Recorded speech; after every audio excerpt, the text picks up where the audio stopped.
Ang mga gawa ng mga apostol. Unang kabanata. Mahal kong Teofilo, sa aking unang aklat ay isinalaysay ko ang lahat ng ginawa at itinuro ni Jesus buhat sa pasimula hanggang sa araw na siya'y umakyat sa langit.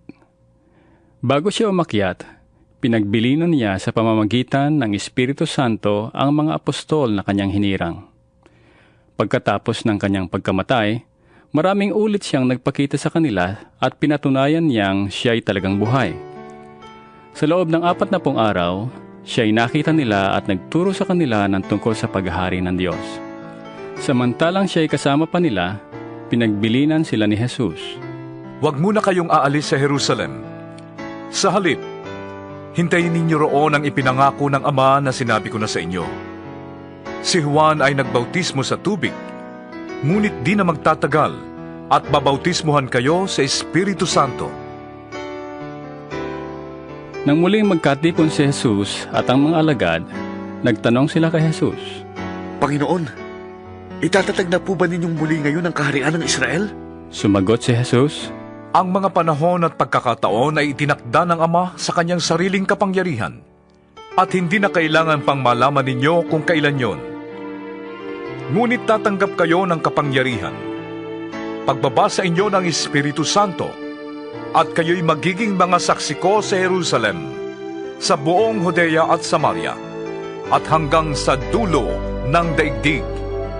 Pagkasabi nito, si Jesus ay niakyat sa langit habang ang mga alagad ay nakatingin sa kanya at natakpan siya ng ulap. Habang sila'y nakatitig sa langit, 8 ano-ano'y 2 lalaking nakaputi ang lumitaw sa tabi nila. Kayong mga taga-Galilea, Sabi nila, bakit kayo nakatayo rito at nakatingin sa langit? Itong si Jesus na umakyat sa langit ay magbabalik gaya ng nakita niyong pag-akyat niya. Nagbalik sa Jerusalem ang mga apostol buhat sa bundok ng mga Olibo, na halos 1 kilometro ang layo sa lungsod. Pagdating sa bahay na kanilang tinutuluyan, umakyat sila sa silid sa itaas. Sila ay sina Pedro, Juan, Santiago, Andres, Felipe, Tomas, Bartolome, Mateo, si Santiago ang anak ni Alfeo, si Simong Makabayan, at si Judas na anak ni Santiago. Lagi silang nagsasama-sama sa pananalangin kasama ang mga babae at si Mariang ina ni Jesus. Gayon din ang mga kapatid ni Jesus. Makalipas ang ilang araw, nang nagkakatipon ang may 120 kapatid, tumindig sa harap nila si Pedro at nagsalita. Mga kapatid, kailangang matupad ang sinasabi sa kasulatan na ipinahayag ng Espiritu Santo sa pamamagitan ni David tungkol kay Judas, na nanguna sa mga dumakip kay Jesus.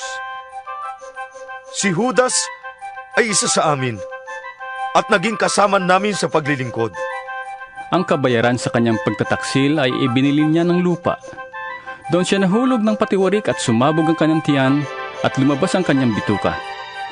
Nabalita iyon sa buong Jerusalem, kaya nga't ang lupang iyon ay tinawag na Akeldama sa kanilang wika, na ang ibig sabihin ay bukid ng dugo.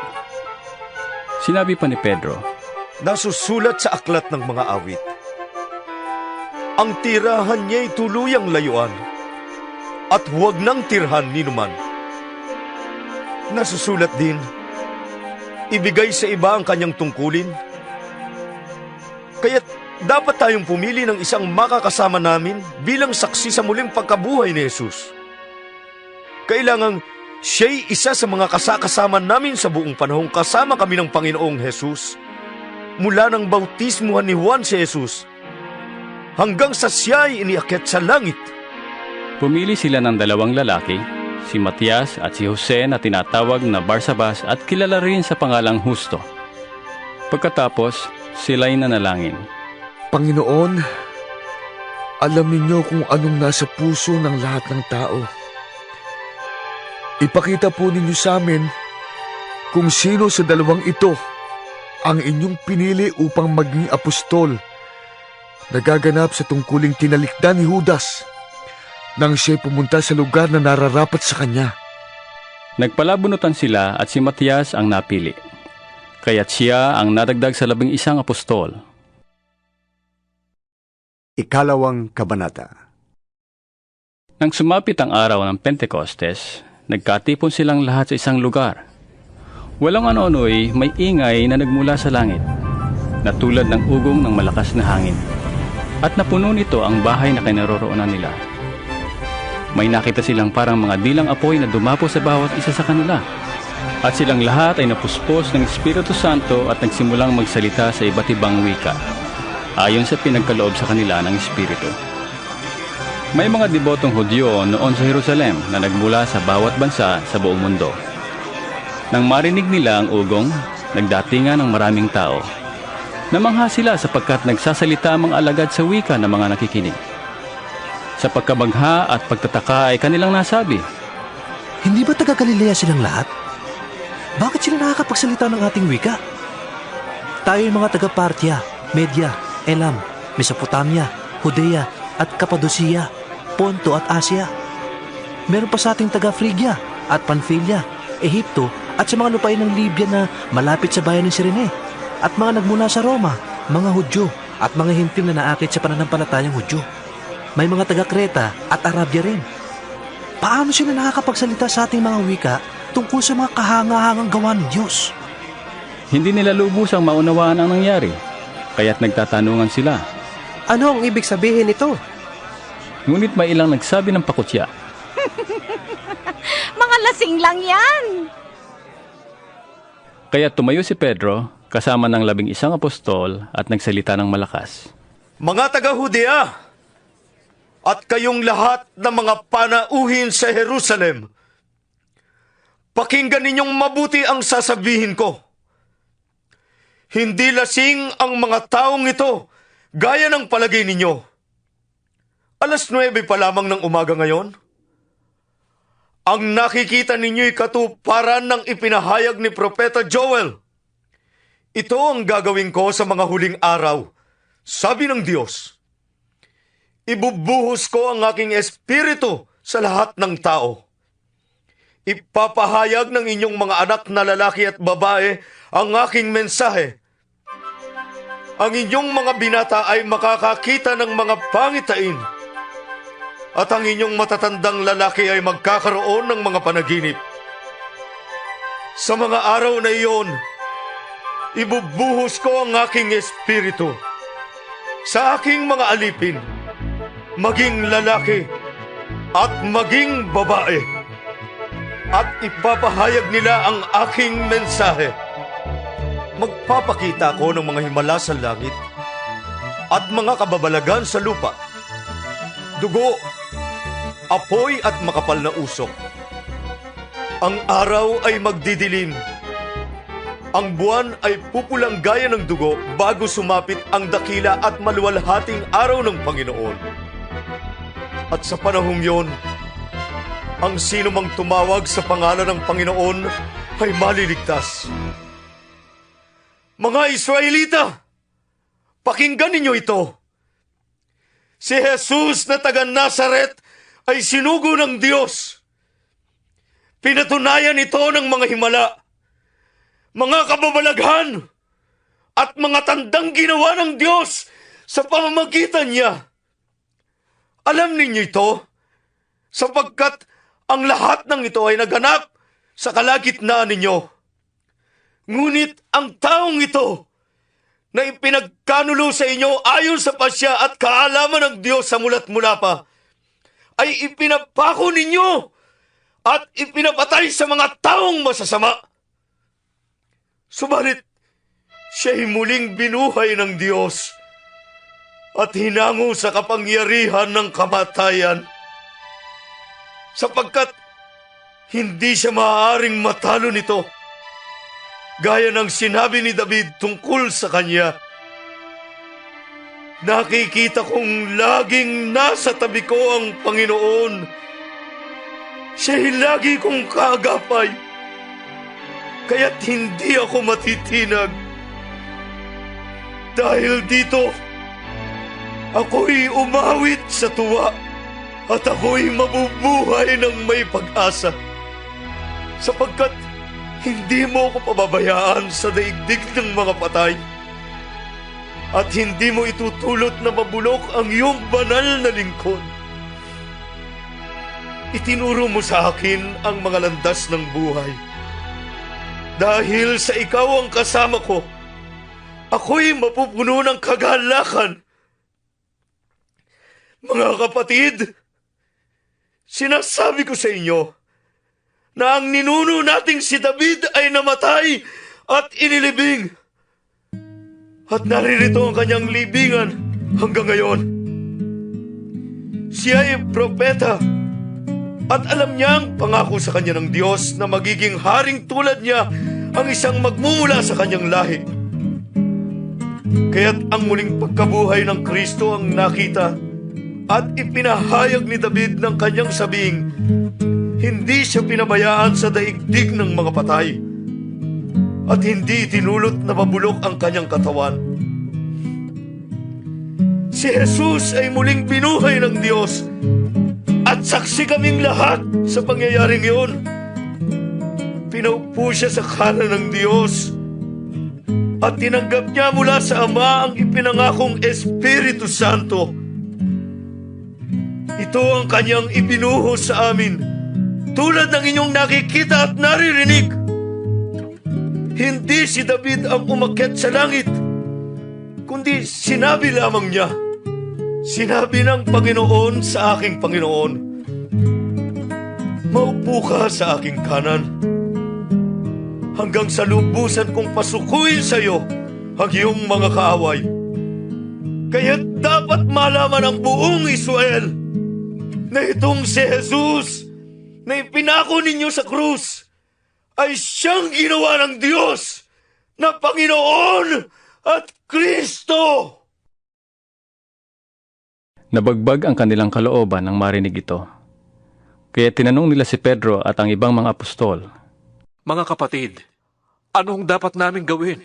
Sumagot si Pedro, Pagsisihan ninyo talikdan ang inyong mga kasalanan at magpabautismo kayo sa pangalan ni Hesu Kristo upang kayo'y patawarin. At ipagkakaloob sa inyo ang Espiritu Santo, sapagkat ang pangako ay para sa inyo at sa inyong mga anak at sa lahat ng nasa malayo, sa bawat taong tatawagin ng ating Panginoong Diyos. Marami pang inilahad si Pedro upang patunayan ang kanyang sinabi. At nanawagan siya sa kanila. Iligtas ninyo ang inyong mga sarili mula sa parusang sasapitin ng masamang lahing ito. Kaya't ang mga tumanggap sa sinabi niya ay nagpabautismo at nadagdagan ang mga alagad ng may 3,000 katao ng araw na iyon. Nanatili sila sa itinuro ng mga apostol, sa pagsasama-sama bilang magkakapatid, sa pagpipira-piraso ng tinapay, at sa pananalangin. Dahil sa maraming himala at kababalaghang nagagawa sa pamamagitan ng mga apostol, naghari sa lahat ang takot. Nagsasama-sama ang lahat ng sumasampalataya at ang kanilang mga ari-arian ay para sa kanilang lahat. Ipinagbibili nila ang kanilang mga ari-arian at ang napagbilihan ay ipinamamahagi sa bawat isa ayon sa kanyang pangangailangan. Araw-araw, sila'y nagkakatipon sa templo, nagsasalo-salo sa kanilang mga tahanan at kumakaing masaya at may malinis na kalooban. Nagpupuri sila sa Diyos at kinalulugdan ng lahat ng tao. Bawat araw ay dinaragdag sa kanila ng Panginoon ang mga iniligtas niya. 3 Kabanata. Minsan, nagpunta sina Pedro at Juan sa templo. 3:00 ng hapon noon, ang oras ng panalangin. Sa pintuan ng templo na tinatawag na Pintuang Maganda, ay may isang lalaking lumpo mula pa ng isilang. Dinadala siya sa templo araw-araw upang mamalimos sa mga taong pumapasok doon. Nang makita niya sina Pedro at Juan na papasok sa templo, siya'y humingi ng limos. Tinitigan siya ng dalawa at sinabi ni Pedro sa kanya, Tingnan mo kami. Tumingin nga siya sa kanila sa pag-asang siya'y lilimusan. Ngunit sinabi ni Pedro, Wala akong pilak o ginto, ngunit may iba akong ibibigay sa iyo. Sa pangalan ni Hesu Kristong taga Nazaret, tumayo ka at lumakad. hinawakan niya sa kanang kamay ang lumpo at itinayo. Noon di lumakas ang mga paa at bukong-bukong ng lalaki. Paluksos siyang tumayo at nagsimulang lumakad. Pumasok siya sa templo ang kasama nila na naglalakad, lumulundag at nagpupuri sa Diyos. Nakita ito ng lahat, at nang makilala nilang siya ang pulubing dati nakaupong namamalimos sa pintuang maganda ng templo, namangha sila at nagtaka sa nangyari sa kanya. Nakahawak pa siya kina Pedro at Juan sa lugar na tinatawag na Portiko ni Solomon. Nang patakbong lumapit sa kanila ang mga taong takang-taka sa nangyari.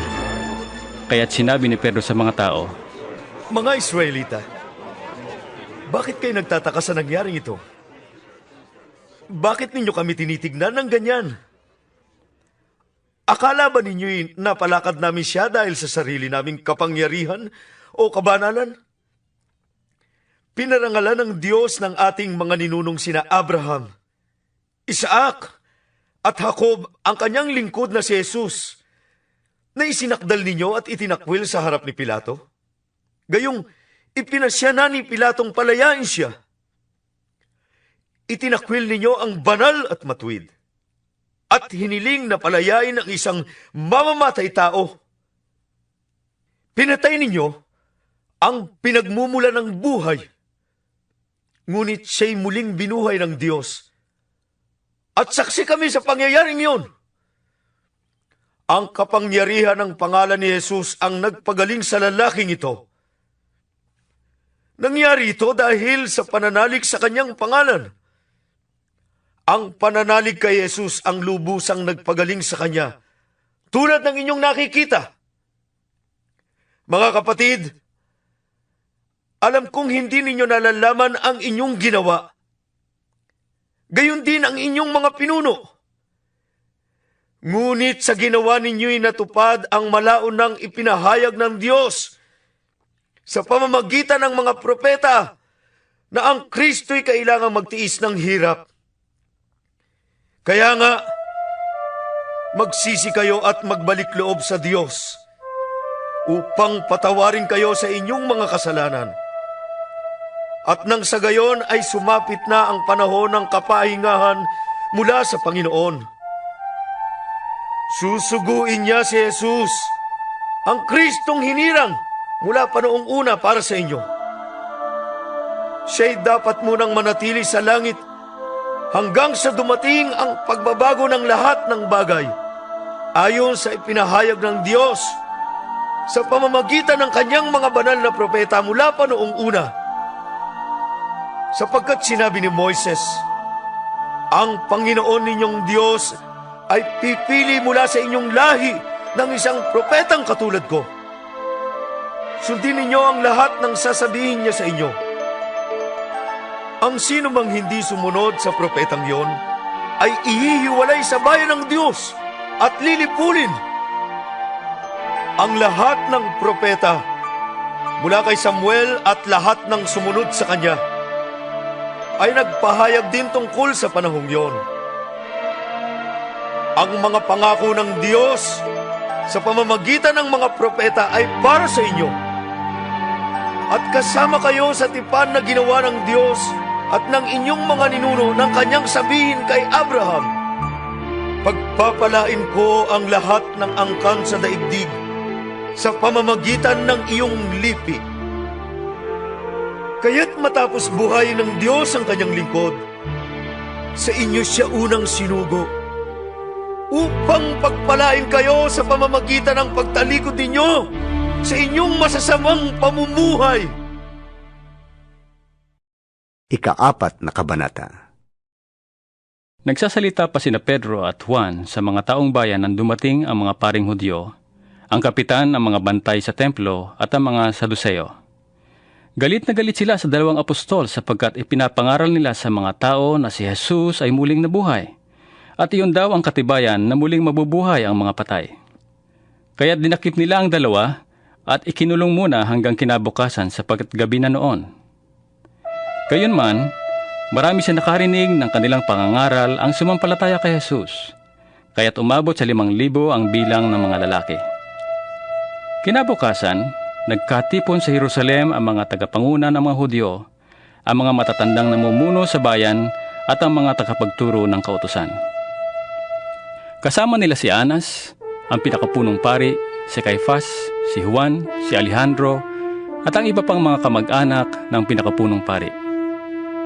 Pinaharap nila ang mga apostol at tinanong, Sa anong kapangyarihan o sa kaninong pangalan ninyo ginagawa ang bagay na ito?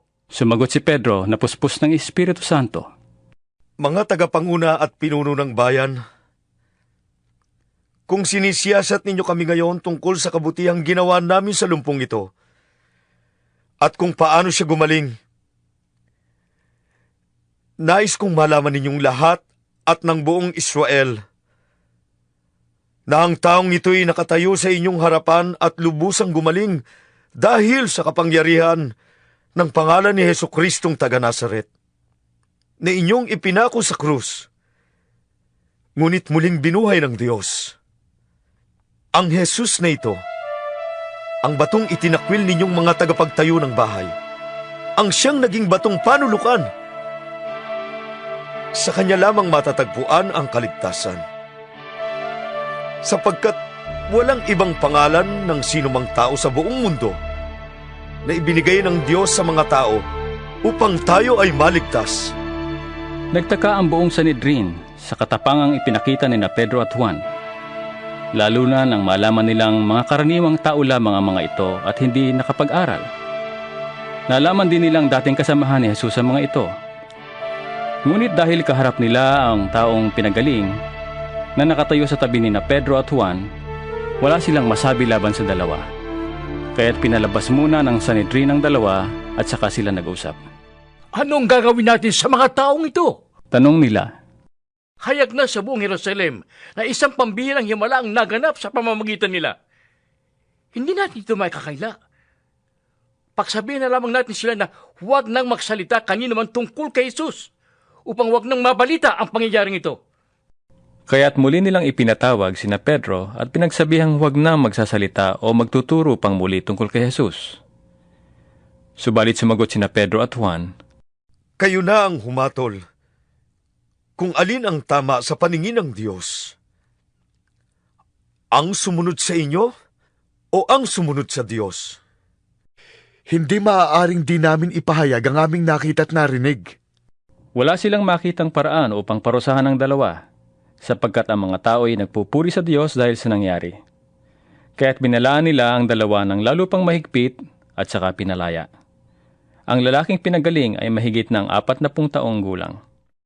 Nang palayain na sina Pedro at Juan, pumunta sila sa mga kasamahan nila at ibinalita ang sinabi ng mga punong pari at ng mga pinuno ng bayan. Nang marinig ito ng mga mananampalataya, sama-sama silang nanalangin sa Diyos ng ganito. Panginoon, kayo po ang lumikha ng langit at ng lupa, ng dagat at ng lahat ng nilalaman nito.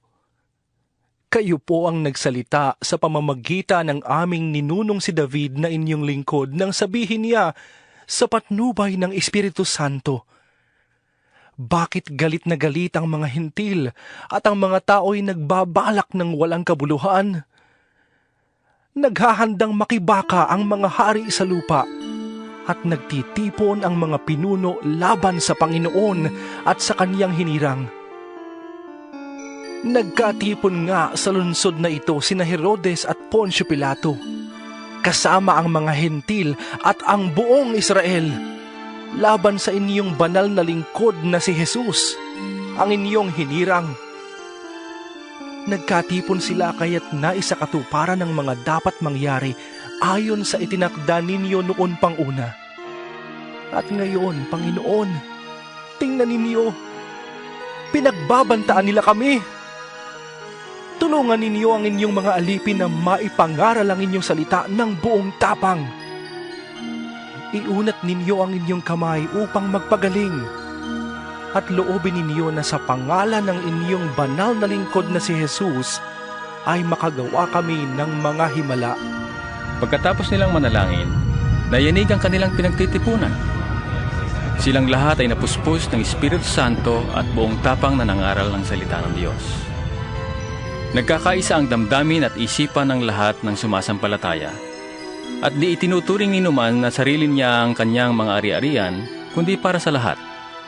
Taglay ang dakilang kapangyarihan. Ang mga apostol ay patuloy na nagpapatotoo tungkol sa muling pagkabuhay ng Panginoong Hesus. At ibinuhos ng Diyos ang kanyang pagkapala sa kanilang lahat. Walang kinakapos sa kanila sapagkat ipinagbibili nila ang kani-kanilang lupa o bahay, at ang pinagbilhan ay dinadala nila sa mga apostol. Ipinamamahagi naman iyon ayon sa pangangailangan ng bawat isa.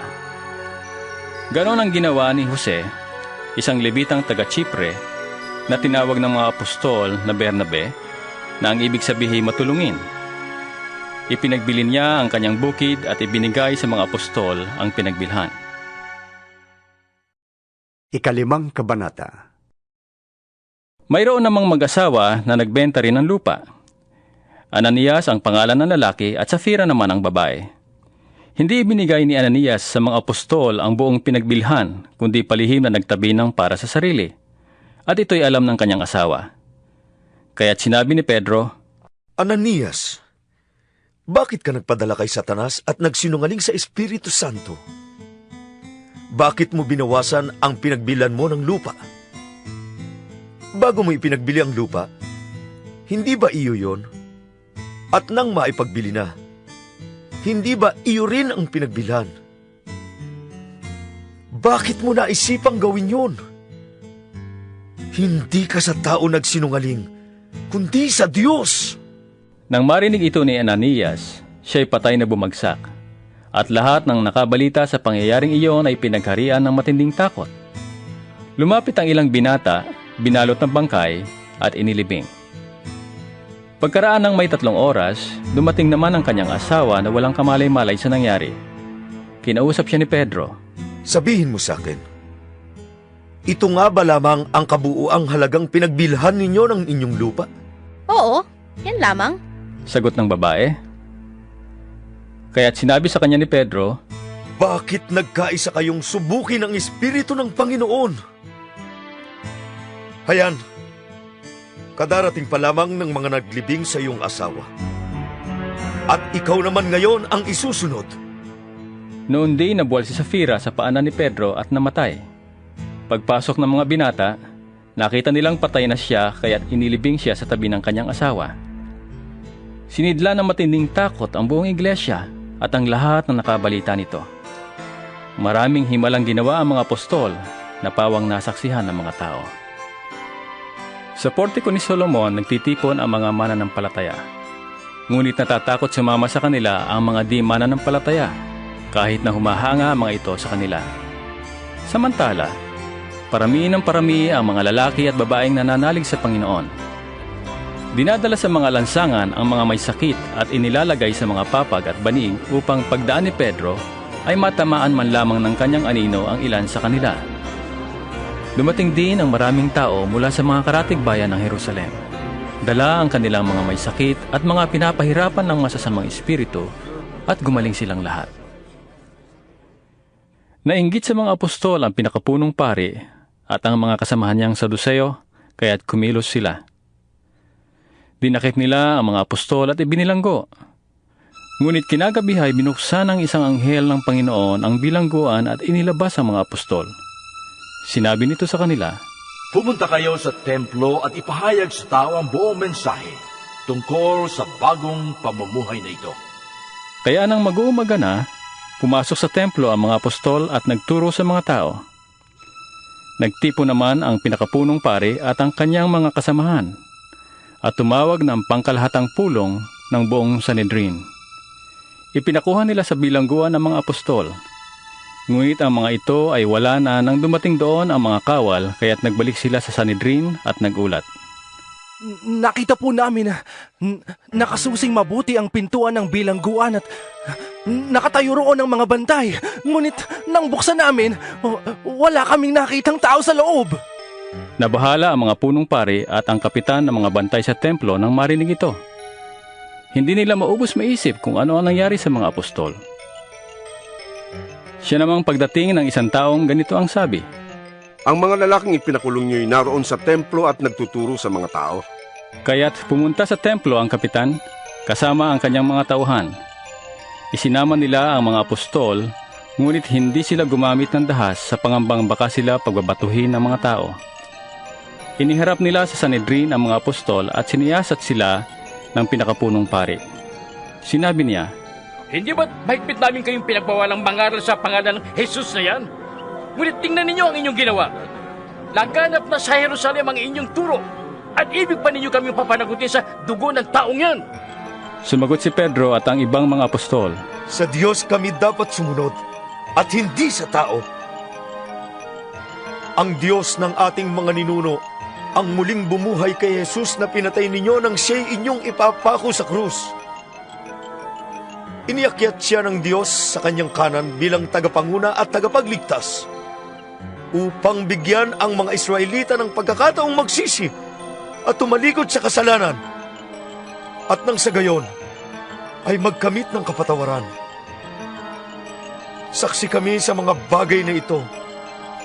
Kami at ang Espiritu Santo na ipinagkaloob ng Diyos sa mga sumusunod sa Kanya. Nagngit-ngit sa galit ang mga bumubuo ng Sanhedrin nang marinig ito at ibig nilang ipapatay ang mga apostol. Ngunit tumindig ang isa sa kanila na ang pangalan ay Gamaliel, isang pareseyong guro ng kautusan at iginagalang ng buong bayan. Iniutos niyang ilabas muna ang mga apostol at pagkatapos ay nagsalita. Mga kababayan, isipin ninyong mabuti ang gagawin ninyo sa mga taong ito. Hindi pa nagtatagal mula nang lumitaw si Teudas na nagpanggap na isang dakilang pinuno at nakaakit ng may 400 tagasunod. Ngunit nang mapatay siya, nagkahiwa-hiwalay ang kanyang mga tauhan at nauwi sa wala ang kanilang kilusan. Pagkatapos, lumitaw naman si Judas na taga-Galilea noong panahon ng pagpapatala ng mga mamamayan at nakaakit din ito ng maraming tauhan. Nang mapatay siya, nagkahiwa-hiwalay din ang mga tagasunod niya. Kaya't ganito ang payo ko. Huwag ninyong pakailaman ang mga taong ito. Hayaan ninyo sila. Kung ang kanilang plano o kilusan ay mula sa tao, ito'y kusang mawawala.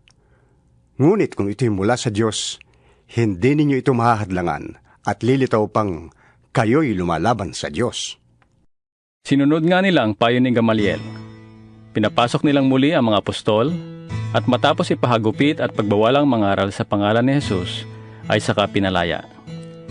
Nilisan ng mga apostol ang Sanhedrin at sila'y galak na galak sapagkat minarapat ng Diyos na sila'y magdanas ng kahihiyan alang-alang kay Jesus. At araw-araw, nagpupunta sila sa templo at sa mga bahay-bahay upang magturo at mangaral tungkol kay Jesus, ang Kristo. Ika-6 na kabanata.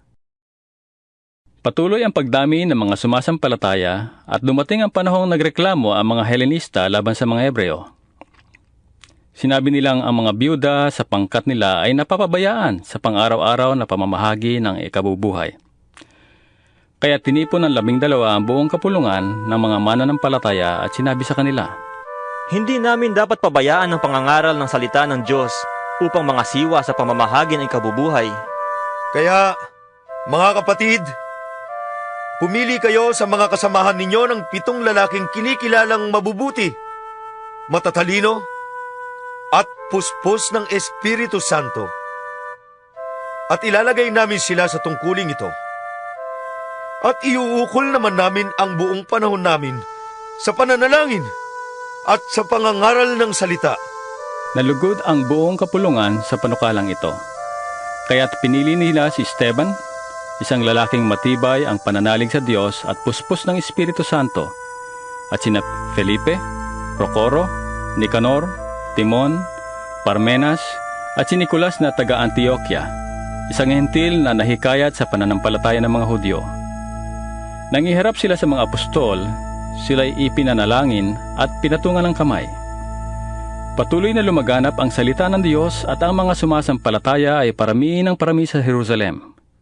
At maging sa mga paring Hudyo ay marami ring sumampalataya. Pinagpala ng Diyos si Esteban at pinagkalooban ng kapangyarihan. Kaya't nakakagawa siya ng maraming kababalaghan at himala sa harapan ng madla. Minsan, nakipagtalo sa kanya ang ilang kasapi ng sinagoga ng mga pinalaya, na binubuo ng mga Hudyong taga Cirene, Alejandria, Cilicia at Asia. Ngunit wala silang magawa sa karunungang kaloob ng Espiritu kay Esteban. Kaya't lihim nilang sinulsulan ang ilang lalaki na magpatotoo laban sa kanya ng ganito. Narinig naming nilalait niya si Moises at ang Diyos. Sa gayon, naudyukan nilang magalit kay Esteban ang mga tao, ang mga pinuno ng bayan at ang mga tagapagturo ng kautusan. Siya ay sinunggaban nila at dinala sa Sanhedrin. Nagharap sila ng mga sinungaling na saksi laban kay Esteban. Sinabi nila, Ang taong ito ay walang tigil ng pagsasalita laban sa banal na templo at sa kautusan ni Moises.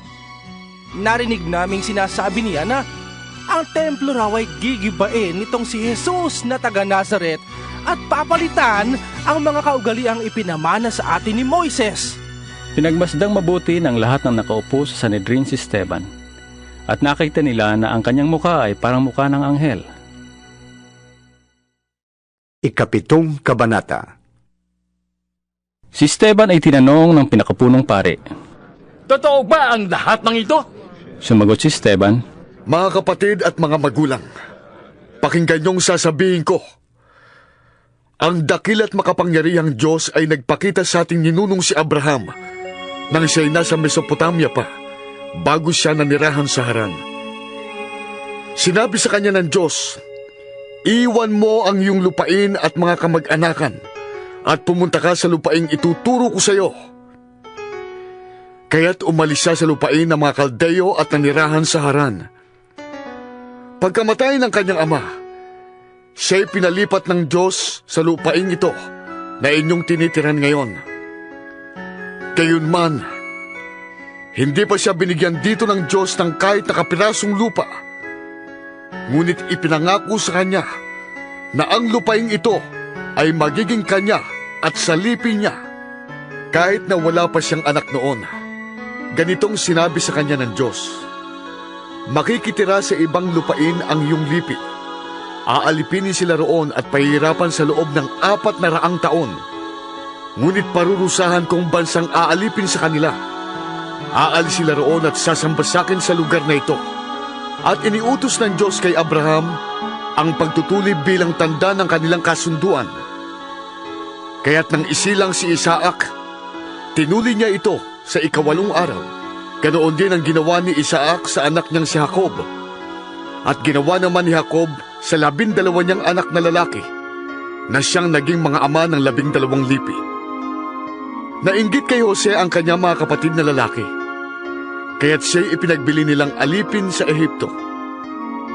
Ngunit kasama niya ang Diyos, at hinango siya ng Diyos sa lahat ng kanyang kahirapan. Pinagpala siya ng Diyos at pinagkalooban ng karunungan nang humarap siya sa Faraon, ang hari ng Ehipto. Siya'y ginawa nitong gobernador ng Ehipto at tagapamahala ng buong sambayanan ng hari. Nagkaroon ng tagutom at matinding paghihirap sa buong Ehipto at Kanaan. Maging ang ating mga ninuno ay walang makuna ng pagkain. Kaya't nang mabalitaan ni Jacob na may trigo sa Ehipto, pinapunta niya roon ang ating mga ninuno. Sa 2 pagpunta nila, nagpakilala si Jose sa kanyang mga kapatid at nalaman naman ng Faraon ang tungkol sa kanyang pamilya. Dahil dito'y ipinasundo ni Jose si Jacob at ang buong pamilya nito. 75 katao silang lahat. Pumunta nga si Jacob sa Ehipto at doon siya namatay. Gayon din ang kanyang mga anak. Ang kanilang mga labi ay dinala sa Sikem at inilagay sa libingang binili ni Abraham sa mga anak ni Hamor. Marami na ang mga Israelita sa Ehipto nang sumapit ang panahon para tuparin ng Diyos ang kanyang pangako kay Abraham. Si Jose naman ay hindi nakilala ng hari ng Ehipto ng panahong yon. Dinaya ng hari ang ating ninuno at pinahirapan at iniutos niya sa ating mga ninuno na itapon ang kanilang mga sanggol upang mamatay. Noon ipinanganak si Moises, isang batang kinalulugdan ng Diyos. 3 buwan siyang inalagaan sa kanilang tahanan. At nang siya'y itapon, inampun siya ng anak na babae ng Faraon at pinalaking parang sariling anak. Tinuruan siya ng lahat ng karunungan ng mga Ehipsyo at siya'y naging dakila sa salita at sa gawa. Nang si Moises ay 40 taon na, nagpasya siyang dalawin ang kanyang mga kababayang Israelita upang tingnan ang kanilang kalagayan. Nakita niyang inaapi ng isang Ehipsyo ang isa sa kanila, kaya't ipinagtanggol niya ito at napatay niyang Ehipsyong yon. Akala ni Moises ay maunawaan ng kanyang mga kababayan na sila'y ililigtas ng Diyos sa pamamagitan niya. Ngunit hindi nila ito naunawaan. Kinabukasan, may nakita siyang dalawang Israelitang nag-aaway at sinikap niyang sila'y pagkasunduin. Mga kaibigan, sabi niya, pareho kayong Israelita. Bakit kayo nag-aaway? Subalit tinabig siya ng lalaking nananakit at pinagsabihan ng ganito, sinong naglagay sa iyo upang mamahal at humatol sa amin? Ibig mo din ba akong patayin gaya ng ginawa mo kahapon dun sa Ehipsyo? Nang marinig ito ni Moises, siya'y tumakas at nanirahan sa lupain ng Madian. Nag-asawa siya roon at nagkaanak ng 2 lalaki. Makalipas ang 40 taon, samantalang si Moises ay nasa ilang na di kalayuan sa bundok ng Sinai, nagpakita sa kanya ang isang anghel sa isang nagliliyab na mababang punong kahoy. Namangha si Moises sa kanyang nakita at nang lapitan niya ito upang tingnan mabuti, narinig niya ang tinig ng Panginoon. Ako ang Diyos ng iyong mga ninuno, ang Diyos ni Abraham, Isaac at Jacob. Nanginig sa takot si Moises at hindi makatingin. Sinabi sa kanya ng Panginoon, alisin mo ang iyong sandalya sapagkat banal na lugar ang kinaroroonan mo. Nakita ko ang paghihirap ng aking bayan sa Ehipto. Narinig ko ang kanilang daing at bumaba ako upang sila'y iligtas.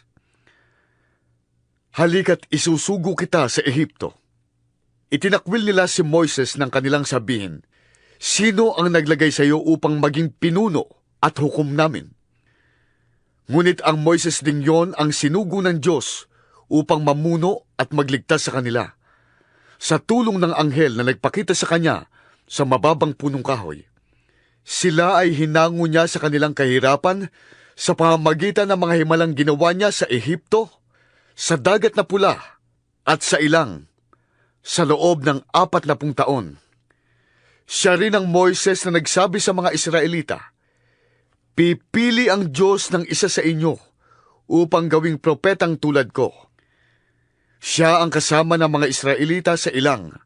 Siya ang nakipag-usap sa anghel na nagsalita sa kanya at sa ating mga ninuno sa bundok ng Sinai. Siya ang tumanggap ng mga salitang nagbibigay buhay mula sa Diyos upang ibigay sa atin. Ngunit hindi siya sinunod ng ating mga ninuno. Sa halip, siya'y kanilang itinakwil at mas gusto pa nilang magbalik sa Ehipto. Sinabi pa nila kay Aaron, igawa mo kami ng mga Diyos na mangunguna sa amin, sapagkat hindi namin alam kung napaano na ang Moises na yan na naglabas sa amin sa lupain ng Ehipto. At gumawa nga sila ng isang Diyos-Diyosang kahawig ng baka. Nag-alay sila ng handog at ipinagpista ang Diyos-Diyosang hinugis ng kanilang kamay. Dahil dyan, itinakwil sila ng Diyos at binayaang sumamba sa mga di mabilang na mga bituin sa langit. Ayon sa nakasulat sa aklat ng mga propeta, Bayang Israel, hindi akong tunay na hinandugan ninyo ng mga alay at mga hayop na pinatay sa loob ng 40 taong kayo'y nasa ilang. Sa halip, ang inyong daladala ay tolda ni Moloch at ang ribulto ni Renfan, ang inyong Diyos-Diyusan ng bituin. Mga ribultong ginawa ninyo upang sambahin. Kaya't itatapon ko kayo sa kabila pa ng Babylonia. Kasama ng ating mga ninuno sa ilang, ang toldang tipanan na ipinagawa ng Diyos kay Moises ayon sa huwarang ipinakita sa kanya. Minana ito ng kanilang mga anak at dinaladala habang sinasakop nila ang lupain ng mga bansang ipinalupig sa kanila ng Diyos sa pangunguna ni Josue. Ito'y nanatili roon hanggang sa kapanahunan ni David. Kinalugdan ng Diyos si David at humingi ito ng pahintulot na magtayo ng tahanan para sa Diyos ng Israel. Ngunit si Solomon na ang nagtayo ng tahanan yon. Gayunman, ang kataas-taasang Diyos ay hindi naninirahan sa mga bahay na ginawa ng tao. Sabi nga ng propeta, "Ang langit ang aking trono," sabi ng Panginoon, "at ang lupa ay tuntungan ng aking mga paa.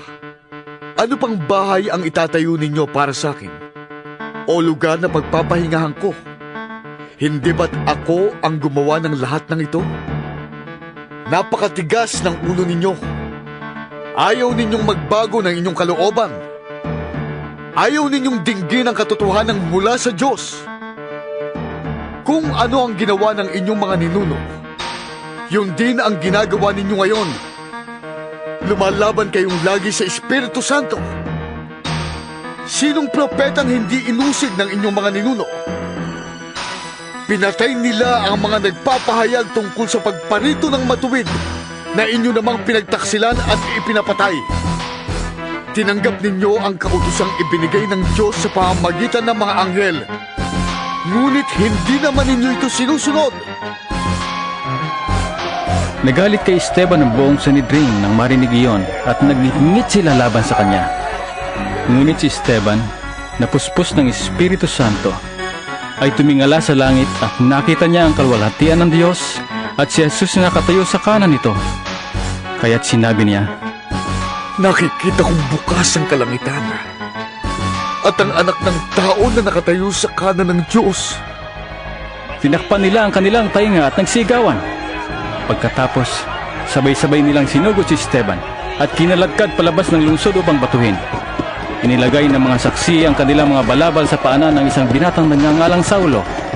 At pinagbabato nila si Esteban na nananalangin naman ng ganito, "Panginoong Jesus, tanggapin mo po ang aking espiritu." Lumuhod si Esteban at sumigaw ng malakas, "Panginoon, huwag mo po silang papanagutin sa kasalanang ito!" At pagkasabi nito, siya'y namatay. Ikawalong kabanata. Kasang-ayon si Saulo sa pagkapatay kay Esteban. Nang araw na iyon, nagsimula ang mahigpit na pag-uusig laban sa iglesia sa Jerusalem.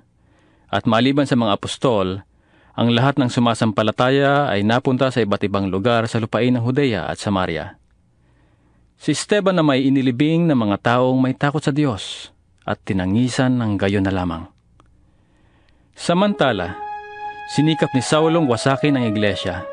Pinapasok niya ang mga bahay-bahay at ang mga mananampalataya ay kanyang kinakaladkad at ibinibilanggo, maging lalaki man o babae. Ang mga mananampalataya ay nakarating sa iba't ibang lugar at saan man sila mapunta ay pinapangaral nila ang salita. Nagpunta si Felipe sa isang lungsod ng Samaria at ipinahayag doon ang Kristo. Nang mapakinggan ng mga tao si Felipe at makita ang mga himalang ginagawa niya, inisip nilang mabuti ang kanyang sinasabi. Ang masasamang espiritu ay umaalis sa mga taong sinasaniban nito at sumisigaw habang lumalabas. Maraming mga lumpo at pilayang napagaling kaya't nagkaroon ng malaking kagalakan sa lungsod na iyon. Dooy may isang lalaking ang pangalan ay Simon. Noong una, pinapahanga niya ang mga Samaritano sa pamamagitan sa lamangka. Ipinagmamalaki niya na siya ay may taglay na kapangyarihan. At pinapakinggan naman siya ng lahat mula sa pinakamababa hanggang sa pinakadakila. Ang lalaking ito ang tinatawag na dakilang kapangyarihan, ang kapangyarihan ng Diyos. Sabi nila. Mahabang panahon ding sila'y pinahanga niya sa pamamagitan ng kanyang salamangka, kaya siya'y patuloy na pinapakinggan nila. Ngunit ang ipangaral ni Felipe ang magandang balita tungkol sa paghahari ng Diyos at tungkol kay Hesukristo, sumampalataya at nagpabautismo ang mga lalaki't babae. Pati si Simon ay sumampalataya rin, at ang mabautismohan ay patuloy na sumama kay Felipe. Humanga siya nang makita niya ang mga himala. Nang mabalitaan ng mga apostol sa Jerusalem na tinanggap ng mga Samaritano ang salita ng Diyos, sinugo nila roon sina Pedro at Juan. Pagdating doon, ipinanalangin nila ang mga Samaritano upang sila'y tumanggap din ng Espiritu Santo sapagkat hindi pa ito bumababa sa kanino man sa kanila. Sila'y nabautismohan lamang sa pangalan ng Panginoong Hesus. Ipinatong ni na Pedro at Juan ang kanilang kamay sa mga Samaritano at tumanggap sila ng Espiritu Santo. Nakita ni Simon na ang Espiritu ay ipinagkakaloob sa pamamagitan ng pagpapatong ng kamay ng mga apostol. Kaya't inilok niya ng salapi sina Pedro at Juan. Bigyan niyo ko ng kapangyarihang ito upang ang sinamang patungan ko ng kamay ay tumanggap din ng Espiritu Santo. Sabi niya. Sinagot siya ni Pedro. Mapapahama ka, ikaw at ang iyong salapi, sapagkat inakala mong mabibili ng salapi ang kaloob ng Diyos. Wala kang bahagi ni karapatan sa bagay na ito, sapagkat alam ng Diyos na marumi ang puso mo. Pagsisihan mo ang iyong kasamaan at manalangin ka sa Panginoon na naway patawarin ka niya sa masama mong hangarin. Sapagkat nakikita kong inggit na inggit ka at bilanggo ng kasalanan. Idalangin niyo ko sa Panginoon. Sabi ni Simon. Para hindi ko sapitin ang alinman sa mga sinabi niyo. Bumalik sa Jerusalem sina Pedro at Juan pagkatapos magpatotoo at mangaral ng salita ng Panginoon sa lungsod ng Samaria. At ipinangaral nila ang magandang balita tungkol kay Kristo sa maraming nayon ng Samaria na kanilang dinaanan. Pagkatapos, si Felipe naman ay inutusan ng isang anghel ng Panginoon. Pumunta ka agad sa tibog sa daan mula sa Jerusalem, papuntang Gaza. Hindi na iyon dinadaanan ngayon. Pumunta nga doon si Felipe at dumating naman ang isang pinunong taga-Ethiopia na ingat yaman ng Candace o reyna ng Ethiopia. Galing siya sa Jerusalem at sumamba sa Diyos. Pauwi na siya noon, nakasakay sa kanyang karwahe at nagbabasa ng aklat ni Propeta Isias. Sabayan mo ang sasakyang iyon. Utos ng Espiritu kay Felipe. Kaya patakbong lumapit si Felipe at narinig niyang binabasa ng pinuno ang aklat ni Propeta Isias. Tinanong ni Felipe ang pinuno. Nauunawaan ba ninyo ang inyong binabasa? Sagot naman ito, paano kung mauunawan ito kung walang magpapaliwanag sa akin? At si Felipe ay inanyayahan niyang sumakay sa karwahe at umupo sa tabi niya. Ito ang bahagi ng kasulatang binabasa niya. Kung paanong hindi nag-iingay ang tupang dinadala sa katayan o ang korderong ginugupitan, gayon din siya. Hindi siya nagbuka ng kanyang bibig. Siya ay hinamag at pinagkaitan ng katarungan. Walang may tatala tungkol sa kanyang mga lahi, sapagkat kinitil dito sa lupa ang kanyang buhay. Sabihin mo nga sa akin. Sabi ng pinuno kay Felipe. Sino ba ang tinitukoy dito ng propeta? Sarili ba niya o iba? Simula sa kasulatang ito ay isinalaysay sa kanya ni Felipe ang magandang balita tungkol kay Jesus. Nagpatuloy sila sa paglalakbay at dumating sa isang lugar na may tubig. May tubig dito? Sabi ng pinuno. Ako ba ay hindi pa maaaring bautismohan? Pinatigil ng pinuno ang karwahe, lumusong silang dalawa sa tubig at binautismohan siya ni Felipe. Pagkaahon nila sa tubig, si Felipe ay kinuha ng Espiritu ng Panginoon at hindi na siya nakita ng pinuno. Ang pinuno ay tuwang-tuwang nagpatuloy sa paglalakbay. Namalaya na lamang ni Felipe na siya ay nasa Azoto. Mula roon, ipinangaral niya ang magandang balita tungkol kay Jesus sa lahat ng bayang dinaraanan niya hanggang sa marating niya ang Cesarea. Ikasyam na kabanata. Samantala, patuloy ang pagsisikap ni Saulo na maipapatay ang mga alagad ng Panginoon. Kaya't lumapit siya sa pinakapunong pari ng mga Hudyo at humingi ng mga sulat para sa mga sinagoga sa Damasco upang madakip niya ang sino mang matagpuan niya roong kaanib sa daan ng Panginoon, maging lalaki o babae at madala sa Jerusalem.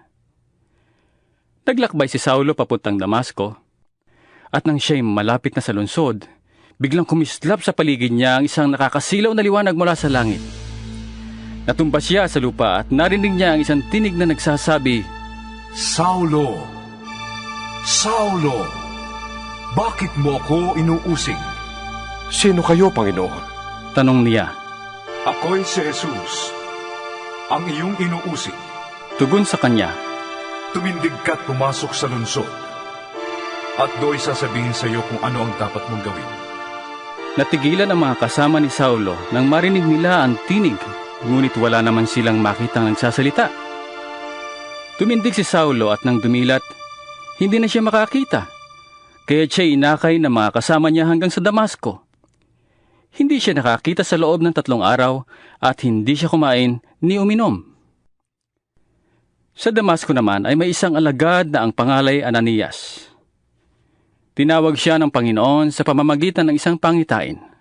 Ananias! Ano yon, Panginoon? Tugon niya. Pumunta ka sa kalyeng tinatawag na Tuwid, sa bahay ni Judas, at ipagtanong mo ang isang lalaking taga-Tarso na ang pangalay Saulo. Sabi ng Panginoon. Siya'y nananalangin ngayon. Sa isang pangitain, nakita kanyang pumasok sa kinaroroonan niya at pinatungan mo siya ng kamay upang makakita muli. Sumagot si Ananias. Panginoon, marami na nagbalita sa akin tungkol sa taong ito at tungkol sa mga kasamaang ginawa niya sa inyong mga hinirang sa Jerusalem. At naparito siya sa Damasco. Taglay ang kapangyarihan galing sa mga punong pari ng mga Hudyo upang dakpin ang lahat ng tumatawag sa iyong pangalan. Ngunit sinabi sa kanya ng Panginoon, Pumunta ka roon, sapagkat pinili ko siya upang ipangaral ang aking pangalan sa mga hintil, sa mga hari, at sa mga anak ng Israel. Ipapaalam ko sa kanya ang lahat ng dapat niyang tiisin, alang-alang sa akin. Pumunta nga si Ananias sa naturang bahay at ipinatong ang kanyang kamay kay Saulo. Sabi niya, Kapatid na Saulo, pinapunta ako rito ng Panginoong Hesus na nagpakita sa iyo sa daan nang ikaw ay papunta rito. Sinugo niya ako upang muli kang makakita at upang mapuspos ka ng Espiritu Santo. Noon di may nalaglag na tila mga kaliskis mula sa mga mata ni Saulo at nakakita na siyang muli. Tumindig siya at nagpabautismo. Kumain siya at nagbalik ang kanyang lakas. Si Saulo ay ilang araw nakasama-sama ng mga alagad sa Damasco. Pumasok siya sa mga sinagoga at nangaral na si Jesus ang anak ng Diyos. Nagtaka ang lahat nang nakarinig sa kanya. Hindi ba siya ang dating umuusig sa mga sumasamba kay Jesus sa Jerusalem? Tanong nila. Hindi ba't naparito siya upang sila'y dakpin at dalhing nakagapo sa mga punong pari? Ngunit lalong naging mahusay si Saulo sa kanyang pangangaral at nalito ang mga Hudyong naninirahan sa Damasco dahil sa kanyang matibay na pagpapatunay na si Jesus ay siyang Kristo. Pagkaraan ng maraming araw, nagkaisa ang mga Hudyo na patayin si Saulo.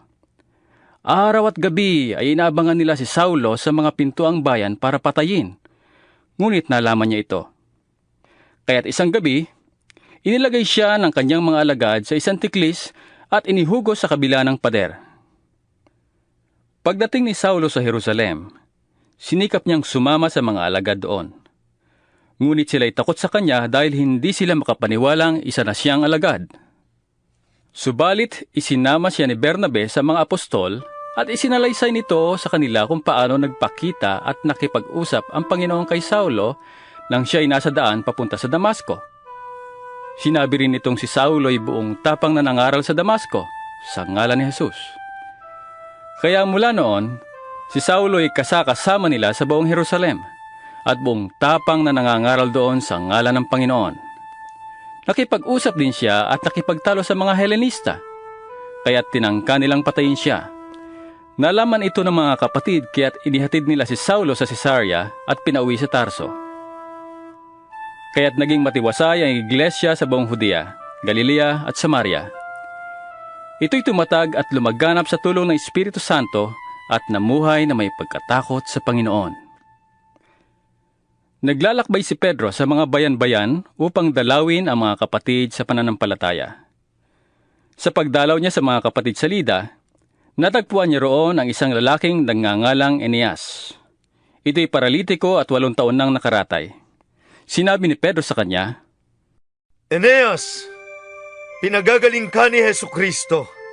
Tumayo ka't iligpit mo ang iyong higaan. At agad siyang tumayo. Nakita siya ng lahat na naninirahan sa Lida at Saron at nanampalataya sila sa Panginoon. Sa Joppe naman ay may isang alagad na babae na ang pangalay Tabita. Sa Griego, ang kanyang pangalan ay Dorcas, na ang ibig sabihin, usa. Ginugugol niya ang kanyang panahon sa paggawa ng mabuti at pagkakawang gawa. Nang mga araw na iyon, nagkasakit siya at namatay. Nang malinisan na ang kanyang bangkay, siya ibinurol sa silid sa itaas. Di kalayuan sa Joppe ang Lida. Kaya't nang mabalitaan ng mga alagad na nasa Lida si Pedro, isinugo nila ang dalawang lalaki upang siya'y pakiusapang pumunta agad sa Joppe. Sumama naman sa kanila si Pedro, at pagdating doon, dinala siya sa silid sa itaas. Agad lumapit sa kanya ang lahat ng mga byuda. Umiiyak sila at ipinapakita ang mga balabal at mga damit na ginawa ni Dorcas para sa kanila noong ito'y nabubuhay pa. Pinalabas ni Pedro ang lahat at siya'y lumuhod at nanalangin. Pagkatapos, humarap siya sa bangkay at sinabi, Tabita, bumangon ka. Dumilat si Tabita at naupo nang makita si Pedro. Hinawakan ni Pedro ang kanyang kamay at tinulungang bumangon. Pagkatapos, tinawag niya ang mga mananampalataya at ang mga byuda at iniharap sa kanila si Dorcas na buhay na. Ang pangyayaring ito'y nabalita sa buong Joppe kaya't marami ang sumampalatay sa Panginoon. Matagal-tagal ding nanatili si Pedro sa Joppe, sa bahay ni Simong mangungulti ng balat ng hayop. 10 kabanata. Sa Cesarea ay may isang lalaking nagngangalang Cornelio. Isa siyang kapitan sa batalyong Italyano ng hukbong Romano. Siya at ang buo niyang pamilya ay kumikilala at sumasamba sa Diyos. Siya ay matulungin sa mga Hudyo at laging nananalangin sa Diyos. Minsan, nang bandang 3:00 ng hapon, nagkaroon siya ng isang pangitain. Kitang-kita niyang pumasok ang isang anghel ng Diyos at siya'y tinawag. Cornelio! Tumingin siya at takot na nagtanong, Ano po yun? Sumagot ang anghel, Kinanulugdan ng Diyos ang iyong mga dalangin at ang pagtulong mo sa mahihirap. Magsugod ngayon din ang ilang tao sa Joppe upang sunduin ang isang taong nagngangalang Simon na tinatawag ding Pedro. Siya ay nanunuluyan sa bahay ni Simong mangungulti ng balat ng hayop. Siya ay nakatira sa tabing dagat. Pagkaalis ng anghel, tumawag si Cornelio ng 2 utusan at isang kawal na may takot sa Diyos. Isa sa mga naglilingkod sa kanya. Isinalaysay niya sa kanila ang pangyayari at pagkatapos ay pinapunta sa Joppe. Kinabukasan, samantalang naglalakbay at malapit na sa Joppe ang mga inutusan ni Cornelio, si Pedro na may umakyat sa bubungan upang manalangin. Bandang tanghali na noon. Siya'y nagutom at ibig niyang kumain. Ngunit habang naghihintay siyang maihanda ang pagkain, nagkaroon siya ng isang pangitain. Nabuksan ang langit at nakita niyang ibinababa sa lupa ang isang parang malaking kumot na nakabitin sa 4 na sulok. Naroon sa kumot ang lahat ng uri ng hayop, mga lumalakad, gumagapang at lumilipad. Narinig niya ang isang tinig. Pedro, tumindig ka, magkatay ka at kumain. Ngunit sumagot si Pedro, Hindi ko po magagawa yan, Panginoon. Kailanmay hindi ako kumain ng anumang marumi. Muli niyang narinig ang tinig, Huwag mong ituring na marumi ang nilinis na ng Diyos. 3 ulit na nangyari ito, at pagkatapos ay kaagad na iniakyat sa langit ang kumot na iyon. Habang pinag-iisipan ni Pedro kung ano ang kahulugan ng pangitaing iyon, dumating naman sa lungsod ang mga sinugo ni Cornelio. Ipinagtanong nila ang bahay ni Simon at pagdating doon ay tumawag sila sa may pintuan. Itinanong nila kung doon nga nanunuluyan si Simon na tinatawag ding Pedro. Pinag-iisipan pa ni Pedro ang pangitain nang sabihin sa kanya ng Espiritu, May 3 lalaking naghahanap sa iyo sa ibaba. Manaog ka't huwag mag-atubiling sumama sa kanila, sapagkat ako ang nagsugo sa kanila. Nanaog nga si Pedro at sinabi sa mga tao, Ako ang hinahanap ninyo. Ano ang maipaglilingkod ko sa inyo?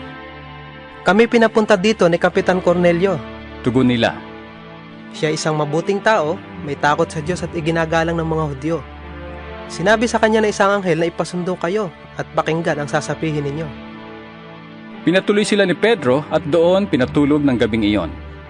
Kinabukasan, siya'y sumama sa kanila, gayon din ang ilang kapatid na taga-Jope. Nang sumunod na araw, dumating sila sa Cesarea. Doon naghihintay na sa kanila si Cornelio, pati ang mga kamag-anak at kaibigan na kanyang inanyayahan. Sinalubong ni Cornelio si Pedro. Nagpatira pa sa harap niya at sinamba siya. Ngunit sinabi ni Pedro, "Tumayo kayo. Ako'y tao ring tulad ninyo." Patuloy silang nag-uusap habang pumapasok sa bahay at nakita ni Pedro na maraming taong natitipon doon. Sinabi niya, "Alam naman ninyo na bawal sa isang Hudyo ang makisama o dumalaw sa isang hindi Hudyo. Subalit, ipinakita sa akin ng Diyos na wala akong dapat ituring na marumi at di karapat-dapat pakitunguhan. Kaya't nang ipasundo ninyo ko, hindi ako nag-atubiling sumama. Ibig kong malaman kung bakit ninyo ko ipinasundo." Sumagot si Cornelio, "May 4 na araw na ngayon ang nakalilipas. Bandang 3:00 din ng hapon, habang ako'y nananalangin dito sa aking bahay. Biglang tumayo sa harap ko ang isang lalaking nakakasilaw ang kasuotan. Sinabi niya, 'Cornelio, dininig ng Diyos ang iyong mga panalangin at kinalulugdan niya ang pagtulong mo sa mahihirap. Ipasundo mo sa Jope si Simon na tinatawag na Pedro.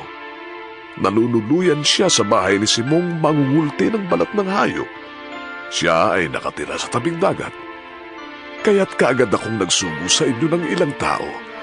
At salamat naman at kayo'y pumarito. Ngayon ay natitipon kami sa harap ng Diyos upang makinig sa anumang ipinasasabi ng Panginoon." At nagsalita si Pedro, "Ngayon ko lubusang naunawaan na talagang walang itinatangi ang Diyos. Nalulugod siya sa sino mang may takot sa Kanya at gumagawa ng matuwid, kahit taga saan mang bansa. Ibinigay ng Diyos ang Kanyang salita sa mga Israelita. Ipinahayag niya sa kanila ang balita ng kapayapaan sa pamamagitan ni Hesukristo, na Siyang Panginoon ng lahat. Alam ninyo ang pangyayaring naganap sa buong lupain ng mga Hudyo na nagsimula sa Galilea, pagkatapos na si Juan ay mangaral at magbautismo. Si Jesus na taga Nazaret ay napuspos ng Espiritu Santo at binigyan ng Diyos ng kapangyarihan. Saan man siya pumaroon, ay gumagawa siya ng kabutihan at nagpapagaling sa lahat ng pinapahirapan ng diablo. Sapagkat nasa Kanya ang Diyos. Saksi kami sa lahat ng ginawa Niya sa lupain ng mga Hudyo at sa Jerusalem. Sa kabila ng lahat, Siya'y pinatay nila at ipinako sa krus. Ngunit Siya'y muling binuhay ng Diyos sa 3 araw at nagpakita sa mga tao. Hindi sa lahat ng tao, kundi sa amin, na noon pang unay pinili na ng Diyos upang maging mga saksi. Kumain kami at uminom na kasama Niya. Pagkatapos na Siya'y muling mabuhay, inatasan Niya kaming mangaral sa mga tao at magpatotoo na Siya ang itinalaga ng Diyos na maging hukom ng mga buhay at mga patay. Siya ang tinutukoy ng mga propeta ng kanilang ipahayag na ang bawat sumampalataya sa Kanya ay tatanggap ng kapatawaran sa kanilang mga kasalanan sa pamamagitan ng Kanyang pangalan." Nagsasalita pa si Pedro nang bumaba ang Espiritu Santo sa lahat ng nakikinig. Namangha ang mga mananampalatayang Hudyo na kasama ni Pedro sapagkat ang Espiritu Santo ay pinagkaloob din sa mga Hentil. Narinig nila ang mga ito na nagsasalita ng kakaibang wika at nagpupuri sa Diyos. Kaya't sinabi ni Pedro, "Tulad natin, sila'y pinagkalooban din ng Espiritu Santo. Sino ang makakapagbawal na bautismo sila sa tubig?" At iniutos niyang bautismuhan sila sa pangalan ni Hesukristo. Pagkatapos, Hiniling nila kay Pedro na manatili pa roon ng ilang araw. 11 kabanata. Nabalitaan ng mga apostol at ng mga kapatid sa buong Judea na may mga hentil na tumanggap na rin sa salita ng Diyos. Kaya't nang si Pedro'y pumunta sa Jerusalem, tinuligsa siya ng mga kapatid na masugid sa pagsunod sa kautusan. Bakit ka pumasok sa bahay ng mga hentil at nakisalo pa sa kanila? Tanong nila. Kaya't isinalaysay sa kanila ni Pedro ang buong pangyayari. Ako'y nasa lungsod ng Jope at nananalangin nang magkaroon ako ng isang pangitain. Mula sa langit ay ibinaba sa kinaroroonan ko ang isang tila malaking kumot na nakabitin sa 4 na sulok.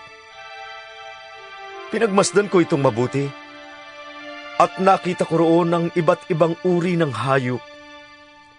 Lumalakad at gumagapang sa lupa, mababangis at mga lumilipad. Pagkatapos ay narinig ko ang isang tinig na nag-utos. Pedro, tumayo ka, magkatay ka at kumain. Subalit, sumagot ako, hindi ko magagawa yan, Panginoon. Hindi ako kumakain ng anumang pagkain marumi. Muli kong narinig ang tinig mula sa langit. Huwag mong ituring na marumi ang nilinis na ng Diyos. 3 ulit na nangyari yon, at pagkatapos ay hinila na pataas sa langit ang lahat ng yon. Nang sandali ring yon, dumating sa bahay na tinutuluyan ko ang 3 lalaking sinugo sa akin buhat sa Cesarea. Sinabi sa akin ng Espiritu na huwag akong mag-atubiling sumama sa kanila. Sumama rin sa akin ang 6 na kapatid na ito, at pumasok kami sa bahay ni Cornelio. Isinalaysay niya sa amin na nakakita siya ng isang anghel na nakatayo sa loob ng kanyang bahay. At sinabi raw sa kanya, magpadala ka ng mga sugo sa Jope at ipasundo mo si Simon na tinatawag ding Pedro. Sasabihin niya sa iyo ang mga kinakailangan upang ikaw at ang iyong sambahayan ay maligtas. Nagsisimula pa lamang akong magsalita ay bumaba na sa kanila ang Espiritu Santo, gaya ng ginawa nito sa atin noong una. At naalala ko ang sinabi ng Panginoon, si Juan ay nagbabautismo sa tubig, ngunit babautismoan kayo ng Espiritu Santo. Kung binigyan sila ng Diyos ng kaloob, na tulad ng ibinigay niya sa atin noong tayo'y manalig sa Panginoong Hesukristo, sino akong hahadlang sa Diyos? Nang marinig nila ito, tumigil na sila ng pagtuligsa at sa halip ay nagpuri sa Diyos. Sabi nila, kung gayon, ang mga hentil man ay binigyan din ng Diyos ng pagkakataong magsisit magbagong buhay upang maligtas. Ang mga mananampalataya ay nagkahiwa-hiwalay dahil sa pag-uusig na nagsimula noong patayin si Esteban. May nakarating sa Phoenicia, sa Chipre at sa Antioquia. Saan naman sila makarating, ipinapangaral nila ang salita, ngunit sa mga Hudyo lamang. Subalit may kasama silang ilang taga-Chipre at taga-Sirene na pagdating sa Antioquia ay nangaral din sa mga Griego tungkol sa Panginoong Hesus. Nasa kanila ang kapangyarihan ng Panginoon at maraming naniwala at nanalig sa Panginoong Hesus. Nang mabalitaan ito ng iglesia sa Jerusalem, ay sinugo nila sa Antioquia si Bernabe. Nang dumating siya roon at makita ang pagpapala ng Diyos sa kanila, siya'y nagalak at pinagpayuhan silang lahat na manatiling tapat sa Panginoon ng buong puso. Mabuting tao si Bernabe, puspos ng Espiritu Santo at matibay ang pananampalataya. Kaya marami siyang nahikayat na sumunod sa Panginoon. Nagpunta si Bernabe sa Tarso upang hanapin si Saulo. At nang kanyang matagpuan ay isinama niya sa Antioquia. 1 taon silang nanatili roon nakasakasama ng iglesia at nagtuturo sa maraming tao. Doon sa Antioquia unang tinawag na Kristiyano ang mga tagasunod ni Jesus. Nang panahong iyon, dumating sa Antioquia ang ilang propeta mula sa Jerusalem. Tumindig ang isa sa kanila na ang pangalay Agabo, at sa kapangyarihan ng Espiritu ay nagpahayag na magkakaroon ng matinding taggutom sa buong daigdig. Nangyari nga ayon noong kapanahunan ni Emperador Claudio. Napagpasyahan ng mga mananampalataya na magpadala ng tulong sa mga kapatid na naninirahan sa Judea, ayon sa kaya ng bawat isa. Ganoon nga ang ginawa nila. Ipinadala nila ang kanilang tulong sa mga namumuno sa iglesia sa pamamagitan ni Bernabe at Saulo. 12 kabanata. Ng mga panahon ding iyon, sinimulang usigin ni Haring Herodes ang ilang kaanib ng iglesia. Ipinapatay niya si Santiago ang kapatid ni Juan sa pamamagitan ng tabak. At nang makita niyang ito'y ikinalugod ng mga Hudyo, si Pedro naman ang kanyang ipinadakip. Nangyari ito nung pista ng tinapay na walang pampaalsa. Pagkadakip kay Pedro, siya ikinulong at pinabantayan sa 4 na pangkat ng 3 na kawal. Ang balak ni Herodes ay ihirap siya sa bayan pagkatapos ng Paskwa. Kaya't nanatiling nakabilanggo si Pedro. Samantala, ang iglesia na may taimtim na nananalangin sa Diyos para kay Pedro. Nang gabing iyon, natutulog si Pedro sa pagitan ng 2 kawal. Gapos siya ng 2 tanikala at may mga bantay pa sa harap ng pinto ng bilangguan. Balak ni Herodes na iharap siya sa bayang kinabukasan. Walang ano-ano'y lumitaw ang isang anghel ng Panginoon at nagliwanag na mabuti sa silid-piitan. Tinapik niya si Pedro sa tagiliran at ginising. Dali, bumangon ka. Sabi ng anghel. Nakalag ang mga tanikala sa kanyang mga kamay. Magbihis ka't magsuot ng sandalyas. Sabi ng anghel, at ganoon nga ang kanyang ginawa. Sinabi pa sa kanya ng anghel, Magbalabal ka't sumunod sa akin. Sumunod nga si Pedro sa anghel, ngunit hindi niya alam kung totoo nga ang nangyayaring iyon. Akala niya'y nananaginip lamang siya. Nakalampas sila sa una at pangalawang bantay at nakarating sa pintuang bakal na labasan papunta sa lungsod. Ito'y kusang nabuksan at sila'y lumabas. Pagkaraan nila sa isang kalye, biglang nawala ang anghel. Noon natauhan si Pedro, kaya't sinabi niya, Ngayon ko natiyak na totoo pala ang lahat. Sinugo ng Panginoon ang kanyang anghel at iniligtas ako sa kamay ni Herodes at sa ibig ng mga Hudyong mangyari sa akin. Nang mapag-isip-isip niya ito, nagtungo siya sa bahay ni Mariang ina ni Juan na tinatawag ding Marcos. Maraming nagkakatipon doon at nananalangin. Nang si Pedro'y kumatok sa pinto, lumapit ang isang utosang dalaga na ang pangalay Roda upang tingnan kung sino iyon. Nakilala niya agad ang tinig ni Pedro at sa laki ng tuwa ay hindi na nagawang buksan ang pinto. Sa halip, tumakbo siyang papasok at sinabi sa lahat na si Pedro ay nasa pintuan. Nahihibang ka ba? Sabi nila. Ngunit iginiit niyang naroroon nga si Pedro. Kaya't sinabi nila, Baka naman anghel niya yun. Samantala, patuloy na kumakatok si Pedro. Nang buksan nila ang pinto, nakita nga nila si Pedro at hindi sila makapaniwala. Sila ay sinenyasan niyang tumahimik. Pagkatapos, isinalaysay niya kung paano siya inilabas ng Panginoon sa bilangguan. Sabihin ninyo ito kay Santiago at sa mga kapatid. Sabi pa niya. Pagkatapos, umalis siya at nagpunta sa ibang lugar. Kinaumagahan, gulong-gulo ang mga kawal dahil sa pagkawala ni Pedro. At hindi nila alam kung ano ang nangyari sa kanya. Ipinahanap ni Herodes si Pedro at nang hindi matagpuan ay ipinasiyasat ang mga bantay at pinapatay. Pagkatapos, umalis si Herodes sa Judea, pumunta sa Cesarea at nanatili roon. Matagal nang galit si Herodes sa mga taga-Tiro at mga taga-Sidon. Napagkasunduan ng mga taga-Tiro at taga-Sidon na lumapit sa kanya upang makipagkasundo, sapagkat sa lupain ng hari nang gagaling ang ikinabubuhay ng kanilang bayan.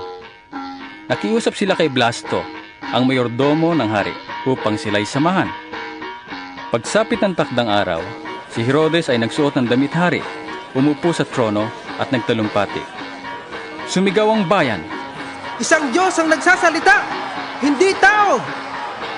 At noon din ay hinampas ng isang anghel ng Panginoon si Herodes, sapagkat inangkin niya ang karangalang nauukol sa Diyos, at siya'y kinain ng mga uod hanggang sa mamatay. Samantala, lumalaganap naman ang salita ng Diyos at dumadami ang mananampalataya. Nang matapos ni Bernabe at Saulo ang kanilang tungkulin sa Jerusalem, bumalik silang kasama si Juan na tinatawag ding Marcos. 13 kabanata. May mga propeta at mga guro sa iglesia sa Antioquia. Kabilang dito sina Bernabe, Simeon na tinatawag ding Negro, Lucio na taga Cirene, Manaen na kababata ni Herodes, at Saulo. Habang sila'y nag-aayuno at sumasamba sa Panginoon, sinabi sa kanila ng Espiritu Santo, Ibukod ninyo sina Bernabe at Saulo. Sila'y pinili ko para sa tanging gawain inilaan ko sa kanila. Pagkatapos nilang mag-ayuno at manalangin, ipinatong nila sa dalawa ang kanilang mga kamay at sila'y pinalakad na. Kaya nga, bilang mga sugo ng Espiritu Santo, sina Bernabe at Saulo ay nagpunta sa Seleucia at buhat do'y sumakay sila sa barkong papunta sa Chipre. Nang dumating sila sa Salamina, ipinahayag nila ang salita ng Diyos sa mga sinagoga ng mga Hudyo roon. Katulong nila si Juan sa kanilang gawain. Nilibot nila ang buong pulo hanggang sa Paphos. Natagpuan nila roon ang isang salamangkerong Hudyo na nagkukunwaring propeta. Bar-Jesus ang kanyang pangalan. Kaibigan siya ni Gobernador Sergio Paulo, isang lalaking matalino. Ipinatawag ng gobernador sina Bernabe at Saulo sapagkat ibig niyang marinig ang salita ng Diyos. Ngunit sinalungat sila ng salamangkerong si Elimas, ito ang pangalan ni Bar-Jesus sa wikang Griego, upang huwag sumampalataya ang gobernador. Napuspos ng Espiritu Santo si Saulo, na tinatawag na ring Pablo, tinitigan niya si Elimas at pinagsabihan, Ikaw, anak ka ng dyablo. Kaaway ka ng lahat ng mabuti. Puno ka ng pandaraya at kasamaan. Bakit ba lagi mong pinipilipit ang katotohanan tungkol sa Panginoon? Ngayon, parurusahan ka niya. Mabubulag ka sa loob ng kaunting panahon. Noon di naramdaman ni Elimas na parang tinakpan ng maitim na ulap ang kanyang mga mata. At siya'y naghanap ng taong aakay sa kanya. Sumampalataya ang gobernador nang makita ang nangyari at humanga siya sa mga turo tungkol sa Panginoon. Mula sa Paphos, naglayag sina Pablo hanggang sa Perga sa Pamphylia. Humiwalay naman sa kanila si Juan at nagbalik sa Jerusalem. Mula sa Perga, nagpatuloy sila hanggang Antioquia sa Pisidia. Nang araw ng pamamahinga, pumasok sila sa sinagoga at naupo.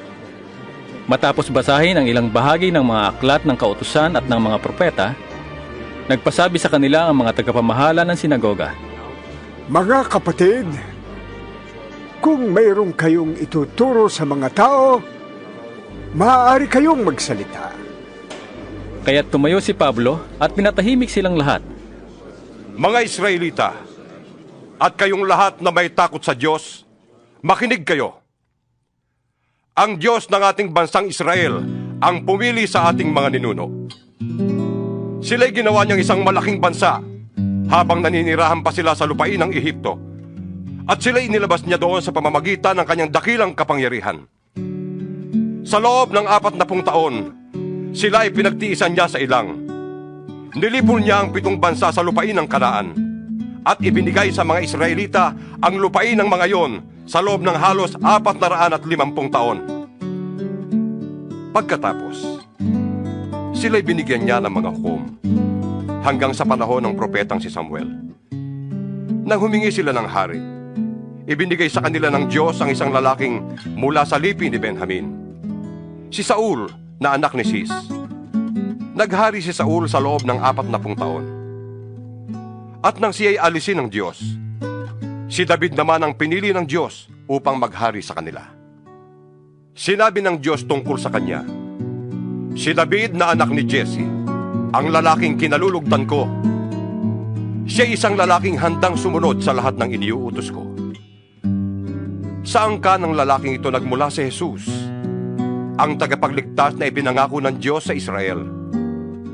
Bago siya dumating, nangaral si Juan sa buong Israel na dapat nilang pagsisihan at talikdan ang kanilang mga kasalanan at magpabautismo.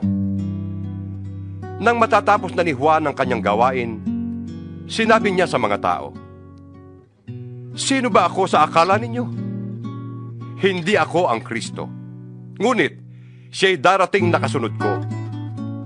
at hindi ako karapat-dapat kahit magkalagman lamang ng kanyang sandalyas. Mga kapatid kong mula sa lahi ni Abraham at mga taong may takot sa Diyos, tayo ang pinadalhan ng balitang ito tungkol sa kaligtasan. Hindi nakilala ng mga taga-Jerusalem at ng kanilang mga pinuno na si Jesus ang tagapagligtas. Hindi rin nila naunawaan ang mga pahayag ng mga propeta na binabasa nila tuwing araw ng pamamahinga. Ngunit sila na rin ang nagsakatuparan ng pahayag na yon nang si Jesus ay hatulan nila ng kamatayan. Kahit na wala silang sapat na dahilan upang siya'y ipapatay, hiniling pa rin nila kay Pilato na siya'y hatulan ng kamatayan. At nang matupad na nila ang lahat ng nasusulat tungkol sa kanya, siya'y ibinaba nila sa krus at inilibing. Subalit, siya'y muling binuhay ng Diyos. At sa loob ng maraming araw, siya ay nagpakita sa mga sumama sa kanya sa Jerusalem mula sa Galilea. Ngayon, sila ang mga saksi niya sa mga Israelita. Ngayon ay dala namin sa inyo ang magandang balita na ang pangako ng Diyos sa ating mga ninuno ay tinupad na sa atin na kanilang mga anak nang muli niyang buhayin si Jesus. Ito ang nakasulat sa 2 awit. Ikaw ang aking anak. Ngayon, ako'y naging ama mo.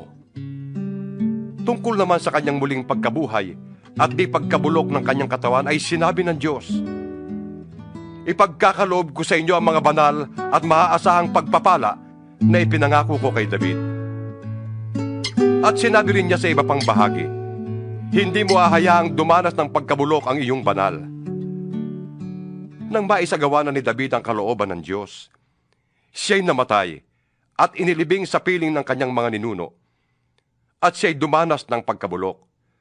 Subalit si Jesus ay muling binuhay ng Diyos at hindi dumanas ng pagkabulok.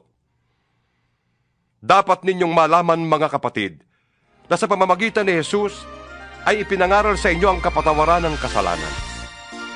At ang lahat ng sumasampalataya sa Kanya ay pinapatawad na sa lahat ng pagkakasalang hindi na ipatawad sa inyo sa pamamagitan ng pagtupad ng kautusan ni Moises. Kaya't mag-ingat kayo upang hindi mangyari sa inyo ang sinabi ng mga propeta. Tingnan ninyo, kayong nagtatawa sa sinasabi ng Diyos. Manggigilalas kayo at mapapahamak, sapagkat isasagawa ko sa inyong kapanahunan ang isang bagay na hindi ninyo paniniwalaan, kahit may magpahayag nito sa inyo. Nang sina Pablo at Bernabe ay palabas na sa sinagoga, inanyayahan sila ng mga tao na magsalita ulit tungkol sa mga bagay na ito sa susunod na araw ng pamamahinga. Pagkatapos ng pulong, sumunod kina Pablo at Bernabe ang maraming Hudyo at mga hintil na nahikayat sa relihiyong Hudaismo. Nagsalita sa kanila ang mga apostol at pinangaralan silang magpatuloy sa pamumuhay ng nararapat sa kagandahang loob ng Diyos. Nang sumunod na araw ng pamamahinga, halos lahat ng tao sa lungsod ay nagkatipon upang makinig sa salita ng Panginoon. Inggit na inggit ang mga Hudyo nang makita nila ang napakaraming tao, kaya't nilait nila at sinalungat si Pablo. Ngunit buong tapang na sinabi ni na Pablo at Bernabe, sa inyo muna sana dapat ipahayag ang salita ng Diyos. Ngunit dahil itinatakwil nyo ito, hinahatulan ninyo ang inyong sarili na hindi karapat-dapat sa buhay na walang hanggan. Kaya sa mga hintil na kami mangangaral. Ganito ang iniutos sa amin ng Panginoon. Inilagay kitang ilaw sa mga hintil upang maibalita mo ang kaligtasan hanggang sa dulo ng daigdig. Nang marinig ng mga hintil ang mga salitang iyon, sila'y naggalak at nagpuri sa Panginoon dahil sa salita niya. At sumampalataya ang lahat ng hinirang para sa buhay na walang hanggan. Kaya't lumaganap sa buong lupain ang salita ng Panginoon. Ngunit sinusulan ng mga Hudyo ang mga pinuno ng lungsod at ang mga babaeng may takot sa Diyos at kilala sa lipunan. Ipinausig nila sina Pablo at Bernabe at pinalaya sa lupaing iyon. Kaya't ipinagpag ng dalawa ang alikabok sa kanilang mga paa bilang saksi laban sa mga taga-roon at sila'y nagpunta sa Iconio. Ang mga alagad naman sa Antioquia ay napuspos ng galak at ng Espiritu Santo. 14 na kabanata. Gayon din ang nangyari sa Iconio. Sina Pablo at Bernabe ay pumasok sa sinagoga ng mga Hudyo.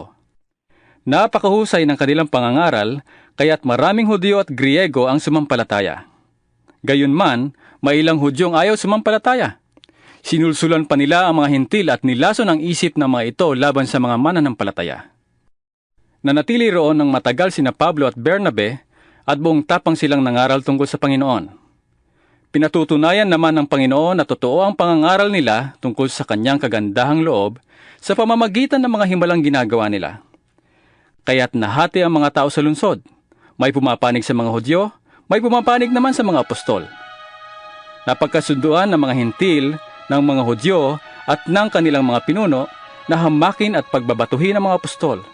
Subalit nang malaman iyon ng dalawa, sila'y tumakas papuntang Listra at Derbe, mga lungsod ng Lycaonia at sa mga karatig na lupain. At doon sila nangaral ng magandang balita. Sa Listra ay may isang lalaking hindi nakakalakad dahil lumpo na mula pa sa pagkapanganak. Siya'y nakaupong nakikinig sa pangangaral ni Pablo. Nang makita ni Pablo na ang lumpo ay may pananampalataya na siya'y mapapagaling, tinitigan niya ang lumpo at malakas na sinabi, "Tumayo ka ng tuwid." Lumukso ang lalaki at nagsimulang lumakad. Nang makita ng mga taong bayan ang ginawa ni Pablo, sumigaw sila sa wikang Lycaonia, "Nanaog sa atin ang mga Diyos sa anyong tao." Tinawag nilang Zeus si Bernabe at si Pablo na may Hermes, sapagkat siya ang tagapagsalita. Nasa bungad ng lungsod ang templo ni Zeus, at nang mabalitaan ng pari ni Zeus ang nangyari, nagdala siya ng mga torong may kwintas na bulaklak sa pintuan ng lungsod upang ialay sa mga apostol bilang handog niya at ang bayan. Nang malaman ito ni Bernabe at Pablo, pinunit nila ang kanilang mga damit at patakbong pumagitna sa mga tao. Sumigaw sila, "Mga Ginoo, huwag ninyong gawin yan! Mga tao rin kaming tulad ninyo. Ipinapangaral namin sa inyo ang magandang balita upang taligdan ninyo ang mga walang kabuluhang bagay na yan at manumbalik kayo sa buhay na Diyos na lumikha ng langit, lupa, dagat at lahat ng naroroon. Sa mga panahong nakalipas, hinayaan niyang gawin ng lahat ng bansa ang kani-kanilang maibigan. Gayunman, nagbigay siya ng sapat na katibayan upang makilala niyo siya sa pamamagitan ng kabutihang ginagawa niya sa inyo. Binibigyan niya kayo ng ulan mula sa langit at ng masaganang ani sa takdang panahon. Binubusog niya kayo ng pagkain at pinupuno ng kagalakan ang inyong mga puso." Sa kabila ng mga pananalitang ito, nahirapan pa rin silang pigilin ng mga tao na sila'y alayan ng mga handog. Ngunit may mga Hudyong dumating doon mula sa Antioquia at Iconio. Sinulsulan nila ang mga taga-Listra laban kay Pablo, kaya siya'y pinagbabato nila. Pagkatapos, siya ay kinaladkad nila sa labas ng bayan, sa pag-aakalang siya'y patay na. Subalit nang dumating ang mga alagad at palibutan siya, tumindig si Pablo at pumasok sa lungsod. Kinabukasan, nagpunta sila ni Bernabe sa Derbe. Ipinangaral nila Pablo at Bernabe ang magandang balita sa Derbe, at marami silang nahikayat na maging alagad. Pagkatapos, nagbalik sila sa Listra, Iconio at Antioquia ng Pisidia. Pinatatag nila ang loob ng mga alagad at pinayuhang manatiling tapat sa pananampalataya. Daranas muna tayo ng maraming kapighatian bago tayo makapasok sa kaharian ng Diyos. Turo nila sa mga alagad. Sa bawat iglesia ay humirang sila ng mga matatandang mamumuno, at matapos manalangin at mag-ayuno, ang mga ito'y itinagubilin nila sa Panginoon na kanilang pinagtitiwalaan. Tinahak nila ang Pisidia at nakarating sila sa Panfilia. Ipinangaral nila sa Perga ang salita ng Diyos at pagkatapos ay tumuloy sila sa Atalia. Mula roon, bumalik sila sa Antioquia. Dito sila nagsimula ng gawaing ginanap nila matapos silang itagubilin sa pagkakalinga ng Diyos. Pagdating sa Antioquia, tinipon nila ang mga kaanib sa iglesia at isinalaysay ang lahat ng ginawa ng Diyos sa pamamagitan nila, at kung paanong binuksan niya ang pintuan sa mga hintil upang ang mga ito'y makasampalataya rin. At mahabang panahon silang nanatili roon kasama ng mga alagad. 15 kabanata. May ilang taong mula sa Judea na dumating sa Antioquia at nagturo sa mga kapatid. Kapag hindi kayo nagpatuloy ayon sa kautusan ni Moises, hindi kayo maliligtas. Mahigpit itong sinalungat ni Pablo at Bernabe at naging mainitan ang kanilang pagtatalo. Kaya't napagpasyahang papuntahin sa Jerusalem sina Pablo at Bernabe at ilang pang kapatid na taga-Antioquia upang isangguni sa mga apostol at sa pinuno ng iglesia ang suliraning ito. Sinugo nga sila ng iglesia at pagdaan nila sa Phoenicia at Samaria, ibinalita nila roon na marami ng mga hintil ang nahikayat sa pananampalataya. Ito'y labis na ikinagalak ng mga kapatid. Pagdating nila sa Jerusalem, malugod silang tinanggap ng mga apostol, ng mga pinuno at ng buong iglesia at isinalaysay nila ang lahat ng ginawa ng Diyos sa pamamagitan nila. Tumindig naman ang ilang mananampalatayang kabilang sa pangkat ng mga Pariseo at kanilang sinabi, Kailangang magpatuloy ang mga hintil na sumasampalataya at utusang tumupad sa kautusan ni Moises. Nagpulong ang mga apostol at ang matatandang namumuno sa iglesia upang pag-aralan ang suliraning ito. Pagkatapos ng mahabang pagtatalo, tumindig si Pedro at nagsalita. Mga kapatid, nalalaman ninyo na noong mga nakaraang araw, hinirang ako ng Diyos upang mangaral ng magandang balita sa mga hintil, at sila naman ay sumampalataya. Ang Diyos na nakakasaliksik ng puso ang nagpatotoo na sila'y tinatanggap din niyang tulad natin nang ipagkaloob niya sa kanila ang Espiritu Santo. Iisa ang pagtingin ng Diyos sa kanila at sa atin. Nilinis din niya ang kanilang puso sapagkat sila'y nanalig kay Hesukristo. Bakit ba marunong pa kayo sa Diyos? Bakit ninyo iniaatang sa mga mananampalataya ang isang pasaning hindi na kayang dalhin ng ating mga ninuno at hindi rin natin kayang pasanin? Sumampalataya tayo at naligtas sa pamamagitan ng kagandahang loob ng Panginoong Hesus. Gayon din naman sila. Tumahimik ang buong kapulungan at nakinig sila habang isinasalaysay ni Bernabe at Pablo ang mga himalang ginawa ng Diyos sa mga hintil sa pamamagitan nila. Pagkatapos, si Santiago naman ang nagsalita. Mga kapatid, makinig kayo sa akin. Katatapos pa lamang isalaysay ni Simon ang unang pagkatawag ng Diyos sa mga hintil upang sila rin ay maging bayan niya. Ayon sa ipinahayag ng mga propeta, pagkatapos nito ay babalik ako at muli kong itatayo ang bumagsak na tahanan ni David. Muli ko itong ibabangon mula sa kanyang pagkaguho upang akong Panginoon ay hanapin ang iba pang mga tao ng lahat ng bansang tinawag ko upang maging akin. Ganoon ang sinabi ng Panginoon na nagpahayag ng mga bagay na ito mula pa noong una. Kaya't ang pasya ko'y huwag nating gawing mahirap para sa mga hintil ang paglapit sa Diyos.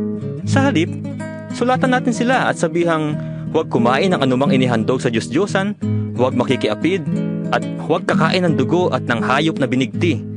Sapagkat mula pa noong unang panahon, ang kautusan ni Moises ay binabasa na sa mga sinagoga tuwing araw ng pamamahinga, at ang aral niya ay itinuturo sa bawat bayan. Kaya't minabuti ng mga apostol, ng mga pinuno ng iglesia, at ng buong iglesia na pumili ng ilan sa kanila upang suguin sa Antioquia kasama ni Pablo at Bernabe. Ang mga napili nila ay si Silas at si Judas na tinatawag na Barsabas, mga lalaking iginagalang ng mga kapatid. Ipinadala nila ang sulat na ganito ang nilalaman. Kaming mga apostol at pinuno ng iglesia ay bumabati sa mga mananampalatayang hentil sa Antioquia, sa Syria at sa Cilicia. Nabalitaan naming ginugulo kayo ng ilang kasamahang galing dito kahit na hindi namin sila inutusan, at binabagabag nila kayo sa pamamagitan ng kanilang itinuturo, kaya't napagkaisahan namin magpadala sa inyo ng mga sugo.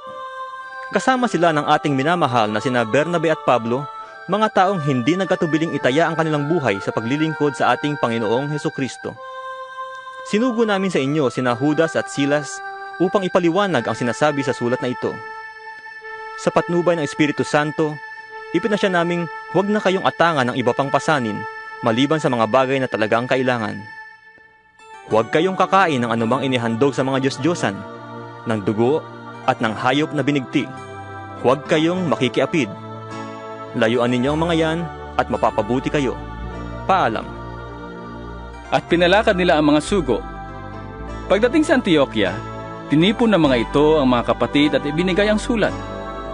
Pagkabasa sa sulat, naggalak ang lahat dahil sa kanilang narinig.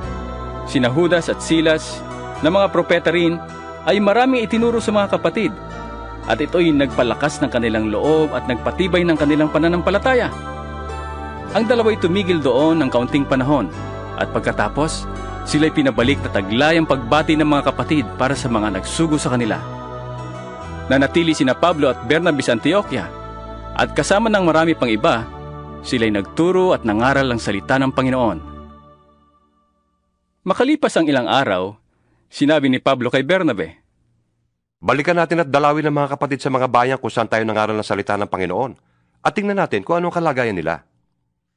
Ibig ni Bernabe na isama si Juan na tinatawag ding Marcos. Ngunit ayaw ni Pablo, sapagkat hindi ito nagpatuloy na sumama sa kanilang gawain, kundi humiwalay sa kanila sa Panfilia. Nagkaroon sila ng mainitang pagtatalo kaya't naghiwalay sila. Isinama ni Bernabe si Marcos at naglayag sila papuntang Chipre. Isinama naman ni Pablo si Silas at sila ay umalis. Matapos ipanalangin ng mga kapatid na ingatan sila ng Panginoon. Naglakbay sila sa Syria at Cilicia at pinatatag ang mga iglesia roon. 16 na kabanata. Nagpunta rin si Pablo sa Derbe at Listra. May isang alagad doon na ang pangalan ay Timoteo, anak ng isang babaeng Hudyong mananampalataya at ng isang Griego. Mataas ang pagtingin ng mga kapatid sa Listra at sa Iconio kay Timoteo. Ibig isama ni Pablo si Timoteo kaya tinuli niya ito alang-alang sa mga Hudyo sa lungsod na iyon, sapagkat alam nilang lahat na ang kanyang ama ay Griego. Sa bawat lungsod na kanilang dalawin ay ipinapaalam nila sa mga kapatid ang pasya ng mga apostol at ng mga pinuno ng iglesia sa Jerusalem, at iniutos na sundin iyon. Kaya tumibay sa pananampalataya ang kaanib ng bawat iglesia at nadaragdagan ang bilang ng mga alagad araw-araw. Naglakbay sina Pablo sa lupain ng Phrygia at Galacia, sapagkat binawalan sila ng Espiritu Santo na mangaral sa lalawigan ng Asya. Pagdating sa hangganan ng Mysia, ibig nilang pumasok sa Bitinia, subalit hindi sila pinahintulutan ng Espiritu ni Jesus. Kaya dumaan sila ng Mysia at nagpunta sa Troas. Kinagabihan, nagkaroon si Pablo ng isang pangitain. Isang lalaking taga-Macedonia ang nakatayo at nakikiusap sa kanya. Pumarito kayo sa Macedonia at tulungan nyo kami. Pagkatapos ng pangitaing ito, gumayak agad kami sapagkat natiyak naming kami tinatawag ng Diyos upang ipangaral sa Macedonia ang magandang balita. Mula sa Troas, tuloy-tuloy kaming naglayag papuntang Samotracia at kinabukasan sa Neapolis. Mula ro'y nagpunta kami sa Filipos na isang kolonyang Romano at pangunahing lungsod sa dakong iyon ng Macedonia. Nanatili kami roon ng ilang araw. Nang araw ng pamamahinga, lumabas kami ng lungsod at nagpunta sa tabing ilog. Sa pag-aakalang doon ay may pinagtitipunan ang mga Hudyo upang manalangin. Naupo kami at nakipag-usap sa mga babaeng nagkakatipon doon. Kabilang dito ang isang nagngangalang Lydia na taga Tiatira. Siya ay isang negosyante na nagbibili ng mamahaling telang kulay ube at sumasamba sa Diyos. Binuksan ng Panginoon ang kanyang isip at kanyang pinaniwalaan ang ipinapangaral ni Pablo. Nagpabautismo siya at ang kanyang buong pamilya.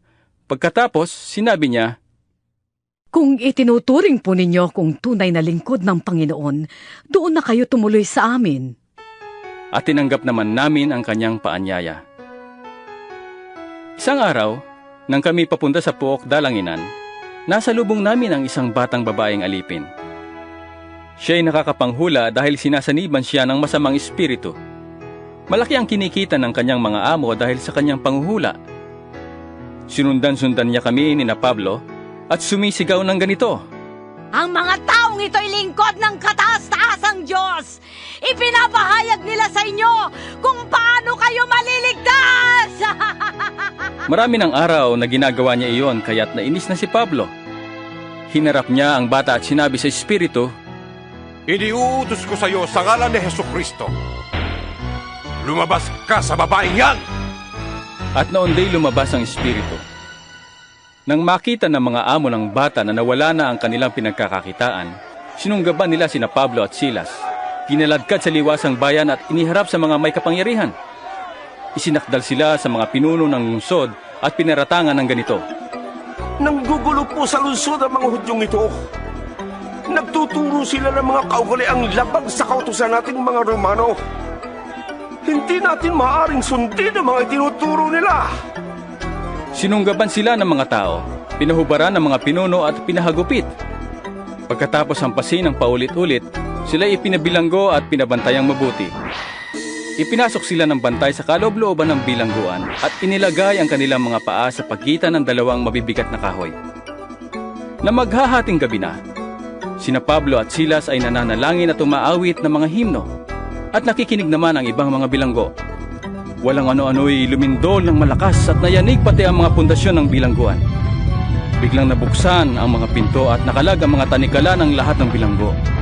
Nagising ang bantay ng bilangguan at nang makita niyang bukas ang mga pinto, inakala niyang nakatakas ang mga bilanggo. Dahil dito'y binunot niya ang kanyang tabak at magpapakamatay na sana. Ngunit sumigaw si Pablo, "Huwag mong saktan ang iyong sarili! Narito kaming lahat." Humingi ng ilaw ang bantay. Patakbong pumasok at nanginginig na nagpatira pa sa harapan ni na Pablo at Silas. Sila ay inilabas niya at sinabi, "Mga Ginoo, ano po ang dapat kong gawin upang ako'y maligtas?" Sumagot naman sila, "Sumampalataya ka sa Panginoong Hesus at maliligtas ka, ikaw at ang iyong sambahayan." At ang salita ng Panginoon ay ipinahayag nila sa kanya at sa lahat ng nasa kanyang bahay. Nang gabi ring iyon, hinugasan ng bantay ang kanilang mga sugat at siya'y nagpabautismo, pati ang buo niyang sambahayan. Pagkatapos, sila ay sinama niya sa kanyang tahanan at ipinaghanda ng pagkain. Galak na galak siya at ang kanyang buong sambahayan, sapagkat sila'y nakakilala sa Diyos. Kinaumagahan, inutusan ng mga pinuno ng lungsod ang mga kawal na palayain sina Pablo at Silas. Kaya't sinabi ng bantay ng bilangguan kay Pablo, "Iniutos po ng mga pinuno na palayain na kayo. Lumabas na kayo at humayong mapayapa." Subalit sinabi ni Pablo sa mga kawal, "Ipinahagupit nila kami ng hayagan at ipinabilanggo ng hindi malang nilitis, gayong kami mamamayang Romano. At ngayon palihim nila kaming palalayain. Hindi maaari. Sila ang pumarito at magpalaya sa amin." Ipinaalam ng mga kawal sa mga pinuno ng lungsod ang sinabi ni Pablo. At natakot ang mga iyon nang malamang sina Pablo at Silas pala ay mamamayang Romano. Kaya't sila ay pumunta sa bilangguan at humingi ng paumanhin sa dalawa. Inilabas nila sina Pablo at Silas at pinakausapang lisanin ng lungsod.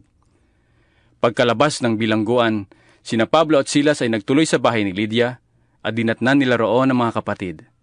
Bago umalis ang dalawa, tinagubilinan nila ang mga kapatid na magpakatatag sa pananampalataya. 17 kabanata. Dumaan sina Pablo at Silas sa Amphipolis at Apolonia hanggang sa sumapit sa Tesalonica. Sa lungsod na ito'y may sinagoga ang mga Hudyo. At ayon sa kinaugalian ni Pablo, siya ay pumasok doon. Sa loob ng 3 linggo, tuwing araw ng pamamahinga, siya ay nakikipag-usap sa kanila mula sa kasulatan. Ipinaliwanag niya at pinatunayan na kinakailangang magtiis ang Mesiyas at muling mabuhay. Sinabi niya, "Ang Jesus na ito na ipinapahayag ko sa inyo ay ang Mesiyas." Naniwala ang ilan sa kanila at nahikayat na sumama kina Pablo at Silas. Gayon din ang maraming Griegong sumasamba sa tunay na Diyos at marami ring kababaihang kinikilala sa lungsod. Ngunit nainggit ang mga Hudyo, kaya't tinipon nila ang mga palaboy sa lansangan at sila'y gumawa ng gulo sa lungsod. Nilusob nila ang bahay ni Jason at pilit na hinanap sina Pablo at Silas upang iharap sa bayan. Ang hindi nila matagpuan ang dalawa, kinaladkad nila si Jason at ilan sa mga kapatid at iniharap sa mga pinuno ng lungsod. Ganito ang kanilang sigaw, "Ang ating lungsod ay napasok ng mga taong nanggugulo kahit saan makarating. At sila'y pinatuloy ni Jason. Nilabag nilang lahat ng mga utos ng emperador. Sinasabi nilang may iba pang hari na ang pangalan ay Jesus." Kaya't nagulo ang taong bayan at ang mga pinuno ng lungsod dahil sa sigawang ito. Si Jason at ang kanyang mga kasamay pinagpiyansa ng mga pinuno bago pinalaya. Nang gabi ring iyon ay pinapunta ng mga kapatid sina Pablo at Silas sa Berea. Pagdating doon, sila'y pumasok sa sinagoga ng mga Hudyo. Mas mabuting kausapin ang mga Hudyo roon kaysa sa mga taga-Tesalonika. Wiling-wili silang nakikinig sa mga paliwanag ni Pablo at sinasaliksik nila araw-araw ang mga kasulatan upang tingnan kung totoo nga ang sinasabi niya. Sumampalataya ang maraming Hudyo roon. Gayon din ang mga Griego, mga lalaki at mga babaeng kilala sa lipunan. Subalit nang mabalitaan ng mga Hudyo sa Tesalonica na ipinapangaral din ni Pablo sa Berea ang salita ng Diyos, sila'y nagpunta roon at sinulsulan ang taong bayan upang gumawa ng gulo. Kaya't si Pablo'y dali-daling pinaalis ng mga kapatid at pinapunta sa tabing dagat. Ngunit naiwan sina Silas at Timoteo. Ang mga naghatid kay Pablo ay sumama sa kanya hanggang sa Atenas.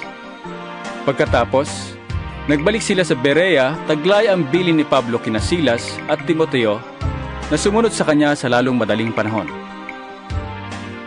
Habang sina Silas at Timoteo ay hinihintay ni Pablo sa Atenas, napansin niyang puno ng mga Diyos-Diyosan ng lungsod.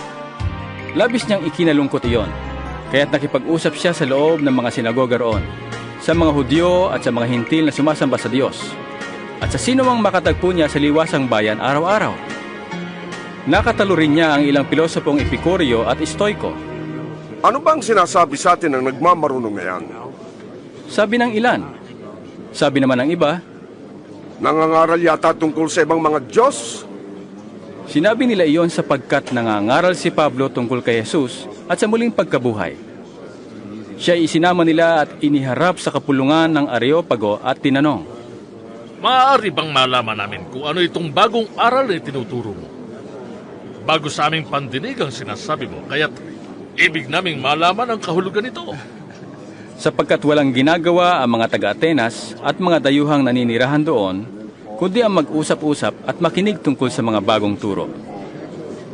Tumayo si Pablo sa harap ng kapulungan ng Areopago at nagsalita, mga taga-Atenas, napapansin kong buhos na buhos ang inyong kalooban sa relihiyon. Sapagkat sa paglalakad ko sa lungsod at pagmamasid sa inyong mga sinasamba, nakakita ako ng isang dambanang may nakasulat, sa Diyos na hindi nakikilala.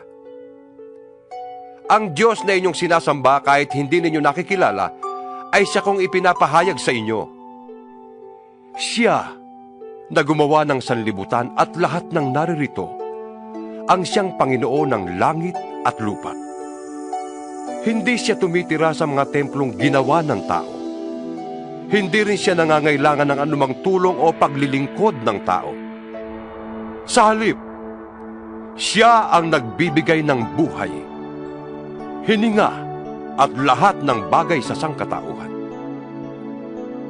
Mula sa isang tao'y nilikha niya ang lahat ng lahi sa buong mundo. Itinakda niya sa simula't simula pa ang kani-kanilang panahon at hangganan. Ginawa niya yon upang hanapin nila ang Diyos. Baka sakaling sa kanilang paghahanap, siya ay matagpuan nila. Ang totoo, hindi naman siya talagang malayo sa bawat isa sa atin, sapagkat hawak niya ang ating buhay, pagkilos at pagkatao. Tulad ng sinabi ng ilan sa inyong mga makata, tayo nga'y mga anak niya. Yamang tayo'y mga anak ng Diyos. Huwag nating akalaing siya ay tulad lamang ng mga larawang ginto, pilak, o bato na pawang likha ng isip at kamay ng tao. Sa mga nagdaang panahon, ay hindi pinansin ng Diyos ang di pagkakilala sa Kanya ng mga tao. Ngunit ngayon ay iniuutos niya na magsisi sila, talikdan ang kanilang masamang pamumuhay. Sapagkat itinakda niya ang araw ng paghuhukom sa sanlibutan. At ito'y buong katarungan niyang gagawin sa pamamagitan ng tao na kanyang hinirang.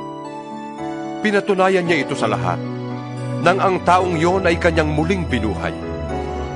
Nang marinig nila ang sinabi ni Pablo tungkol sa muling pagkabuhay, tinuya siya ng ilan.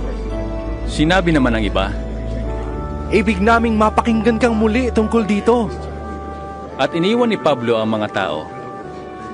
May ilang naniwala sa kanya at nanalig sa Diyos. Kabilang dito sina Dionisio na kaanib ng kapulungang tinatawag na Areopago, isang babaeng nagngangalang Damaris, at marami pang iba. 18 kabanata. Pagkatapos, Umalis si Pablo sa Atenas at nagpunta sa Corinto. Natagpuan niya roon si Aquila, isang Hudyong taga-Ponto. Kararating pa lamang nito mula sa Italia kasama ang kanyang asawang si Priscilla. Umalis sila roon sapagkat pinalayas ni Claudio ang lahat ng Hudyo sa Roma. Nakipagkita sa kanila si Pablo, at dahil sila'y manggagawa ng tolda na tulad niya, siya ay nakitira sa kanila, at siya ay nagtrabahong kasama nila. Tuwing araw ng pamamahinga, si Pablo ay nakikipagpaliwanagan sa mga Hudyo o Griego sa sinagoga, at sinisikap niyang mahikayat sa pananampalataya ang lahat. Nang dumating sina Silas at Timoteo mula sa Macedonia, iniukol na ni Pablo ang buo niyang panahon sa pangangaral at pagpapatunay sa mga Hudyo na si Jesus ang Kristo. Nang siya isalungatin nila at laitin, ipinagpag niya ang alikabok sa kanyang damit bilang babala sa kanila. Sinabi niya, Kasalanan na ninyo kung kayo'y mapahamak. Hindi ko nasagutin yon. Mula ngayon sa mga hintil na akong mangangaral. Kaya't umalis siya roon at tumira sa bahay ni Ticio Justo, isang hintil na may takot sa Diyos. Katabi ng sinagoga ang bahay nito. Si Crispo na tagapamahala ng sinagoga at ang kanyang sambahayan ay nananalig rin sa Panginoon. Marami pang mga taga-Korinto na nakinig kay Pablo ang sumampalataya at nagbabautismo. Isang gabi, sinabi ng Panginoon kay Pablo sa pamamagitan ng pangitain, Huwag kang matakot. Ipagpatuloy mo ang iyong pangangaral. Ano man ang mangyari, huwag kang titigil, sapagkat ako'y nasa iyo. Hindi ka maaano, sapagkat marami akong tagasunod sa lungsod na ito. Tumigil nga siya roon at ipinangaral niya ang salita ng Diyos sa loob ng 1 taon at kalahati. Nang si Galion ay naging gobernador ng Akaya, nagsama-sama ang mga Hudyo sa pagdakip kay Pablo at pagdadala sa kanya sa hukuman. Pagdating nila doon ay sinabi nila, Hinihikayat ng taong ito ang mga mamamayan na sumamba sa Diyos sa isang parang labag sa batas. Magsasalita na sana si Pablo nang sabihin ni Galion, Kung ang usaping ito ay tungkol sa isang mabigat na pagkakasala o paglabag sa batas, makatwirang pakinggan ko kayo. Subalit ang sakdal ninyo ay tungkol lamang sa mga salita at mga pangalan at sa kautusan ninyong mga Hudyo. Kaya kayo na ang bahalang lumutas niyan. Ayaw kong makialam sa bagay na yan. At sila'y pinalabas niya sa hukuman. Kaya si Sostenes na tagapamahala ng sinagoga ang sinunggaban nila at binugbog sa labas ng hukuman. Hindi naman iyon pinansin ni Galion. Pagkatapos nito, matagal pang nanatili si Pablo sa Corinto at saka nagpaalam sa mga kapatid. Pagdating sa Cencrea, nagpaahit siya ng ulo sapagkat natupad na niya ang kanyang panata. Sumakay siya sa barkong papuntang Syria, kasama ang mag-asawang Priscilla at Aquila. Pagdating sa Efeso, iniwan ni Pablo ang dalawa, at siya'y pumasok sa sinagoga ng mga Hudyo at nakipagpaliwanagan sa mga naroon. Hiniling nilang tumigil siya roon ng mahaba-habang panahon, ngunit siya'y tumanggi. Sa halip, sinabi niya nang siya'y magpaalam sa kanila, Babalik ako rito, kung loloobin ng Diyos. Umalis siya sa Efeso na nakasakay sa isang barko. Pagkababa sa Cesarea, pumunta siya sa Jerusalem at bumati sa iglesia. Pagkatapos, siya'y nagtuloy sa Antioquia. Tumigil siya roon ng kaunting panahon at pagkatapos ay muling naglakbay. Pinuntahan niya ang mga bayan sa lupain ng Galacia at Phrygia at pinatatag sa pananampalataya ang mga alagad doon. Dumating sa Efeso ang isang Hudyong nagngangalang Apolos. Siya ay taga Alejandria, mahusay magtalumpati at maraming alam sa banal na kasulatan. Naturuan siya tungkol sa daan ng Panginoon at masigasig na nangangaral at nagtuturo ng wasto tungkol kay Jesus. Ngunit ang bautismo ni Juan lamang ang kanyang nalalaman. Siya ay buong tapang na nagsasalita sa sinagoga ng mga Hudyo. Nang marinig na mag-asawang Aquila at Priscilla ang pagpapaliwanag ni Apolos, siya ay isinama nila sa kanilang bahay at dooy pinaliwanagan ng mabuti tungkol sa mga bagay na hindi pa niya nalalaman tungkol sa daan ng Diyos. At nang ipasyan niyang pumunta sa Akaya, sumulat sila sa mga kapatid doon upang malugod nilang tanggapin si Apolos. Pagdating doon, malaki ang naitulong niya sa mga mananampalataya dahil sa kagandahang loob ng Diyos. sapagkat walang magawa sa kanya ang mga Hudyo sa kanilang pagtatalo sa harap ng madla. Sa pamamagitan ng mga kasulatan, ay pinatunayan niyang si Jesus ang Mesiyas. 19 na kabanata. Habang nasa Korinto si Apolos, tinahak naman ni Pablo ang mga dakong bulubundukin ng lalawigan, hanggang sa siya'y makarating sa Efeso. Natagpuan niya roon ang ilang alagad at sila'y tinanong niya, Tinanggap ba ninyo ang Espiritu Santo nang kayo'y sumampalataya? Hindi po. Tugon nila, Ni hindi namin narinig na may Espiritu Santo pala. Kung gayon, saan kayo nabautismuhan? Tanong niya. Sa bautismo ni Juan. Tugon naman nila. Sinabi ni Pablo, Ang bautismo ni Juan ay tanda ng pagsisisi.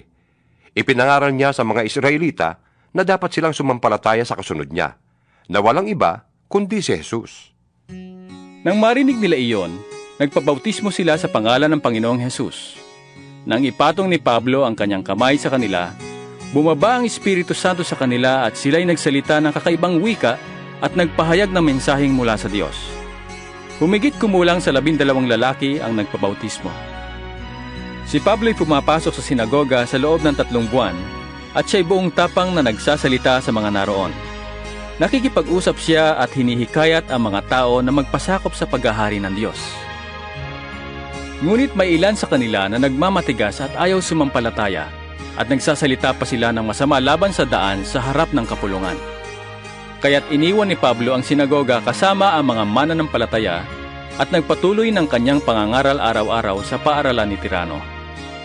Tumagal siya roon ng 2 taon, kaya't ang lahat ng naninirahan sa Asya, maging Hudyo o Griego, ay nakarinig ng salita ng Panginoon. Gumagawa roon ang Diyos ng mga pambihirang himala sa pamamagitan ni Pablo. Kahit panyo o pantapi na kanyang ginamit ay dinadala sa mga may sakit. Gumagaling naman ang mga ito at lumalayas ang masasamang espiritong sumasanib sa kanila. May ilang Hudyo roon na naglilibot at nagpapalayas ng masasamang espiritu. Pinapangahasan nilang gamitin ang pangalan ng Panginoong Hesus sa pagpapalayas ng masasamang espiritu sa mga sinasaniban nito. Sinasabi nila, Sa pangalan ni Jesus na ipinapangaral ni Pablo, iniuutos ko sa inyo, lumabas kayo! Kabilang sa gumagawa nito ay ang 7 anak na lalaki ni Eskeva, isang punong pari ng mga Hudyo. Subalit sinagot sila ng masamang espiritu. Kilala ko si Jesus. Kilala ko rin si Pablo. Ngunit, sino ba kayo? At sila'y nilundag ng lalaking sinasaniban ng masamang espiritu. Tinalo silang lahat at malubhang sinaktan, ano pa't hubad at sugatan silang tumakas sa bahay na iyon. Nabalitaan iyon ng lahat ng naninirahan sa Efeso, maging Hudyo o Griego, kaya't sinidlan sila ng matinding takot at lalong dinakila ang pangalan ng Panginoong Hesus. Marami sa mga mananampalataya ang lumapit at nagtapat na sila ay nangkukulam. Kaya't tinipon nila ang kanilang mga aklat at sinunog ang mga ito sa harap ng madla. Sa kabuuan, ang halaga ng mga ito ay umabot sa 50,000 salaping pilak. Sa pamamagitan ng kapangyarihan ng Panginoon, patuloy na lumaganap at nagtagumpay ang kanyang salita. Pagkatapos ng mga pangyayaring ito, ginabayan si Pablo ng espiritu na magpasyang maglakbay sa Macedonia at Akaya, papuntang Jerusalem. Kailangan ko ring pumunta sa Roma, pagkagaling sa Jerusalem. Sabi niya. Pinauna niya sa Macedonia sina Timoteo at Erasto, 2 sa kanyang mga kamanggagawa, at siya'y tumigil sa Asya ng kaunti pang panahon. Nang panahong iyon ay nagkaroon ng isang malaking kaguluhan dahil sa daan ng Panginoon. May isang platerong nagngangalang Demetrio na gumagawa ng maliliit na templong pilak ng kanilang diyosang si Artemis, at ito'y pinagkakakitaan ng malaki. Tinipon niya ang kanyang mga manggagawa at ang iba pang mga taong ganito rin ang hanap buhay. Sinabi niya, Mga kasama, alam ninyong sa gawain ito nagmumula ang ating masaganang pamumuhay. Nakikita ninyo't naririnig kung anong ginagawa ng Pablong yan. Sinasabi niyang ang mga Diyos na ginawa ng kamay ng tao ay hindi raw Diyos at marami siyang napapaniwala. Hindi lamang dito sa Efeso, kundi sa buong Asya. Nanganganib na magkaroon ng masamang pangalan ng ating hanap buhay. Ang templo ng dakilang Diyosang si Artemis ay mawawala ng kabuluhan. Pati na ang dakilang Diyosa na sinasamba ng Asya at ng buong daigdigan ay di na igagalang. Pagkarinig nito, nagsiklab ang kanilang galit at sila'y nagsigawan. Dakila si Artemis ng mga taga-Efeso! Kaya't nagkagulo ang mga tao sa buong lungsod. Inalagkad nila sina Gayo at Aristarco, mga taga-Macedonyang kasama ni Pablo sa paglalakbay, at sama-sama silang sumugod sa tanghalan. Ibig sana ni Pablo humarap sa madla, ngunit hindi siya pinayagan ng mga kapatid. Nagpasugo rin sa kanya ang ilang pinuno ng lalawigang Asya na mga kaibigan niya, at mahigpit siyang pinakausapang huwag pumunta sa tanghalan. Magulong-magulo ang kapulungan. May sumisigaw ng isang bagay at ang iba'y iba naman. Hindi alam ng karamihan kung bakit sila nagkakatipon-tipon doon. Inakala ng ilang naroon na si Alejandro ang dahilan sapagkat siya ang ibinungad ng mga Hudyo sa madla. Sumenya si Alejandro sa mga tao na tumahimik upang siya'y makapagpaliwanag. Subalit nang makilala nilang siya'y Hudyo, sabay-sabay silang sumigaw sa loob ng 2 oras. Dakila si Artemis ng mga taga-Efeso! Sa wakas, dumating ang punong bayan at pinatahimik ang mga tao. Mga taga-Efeso, sabi niya, sino bang hindi nakakaalam na ang lungsod ng Efeso ang siyang tagapag-ingat ng templo ng dakilang Artemis? Sinong hindi nakakaalam na ang banal na batong ito ay mula sa langit? Hindi maaaring pabulaanan ninuman ang mga bagay na ito. Kaya't huminahon kayo. Huwag kayong magpabigla-bigla.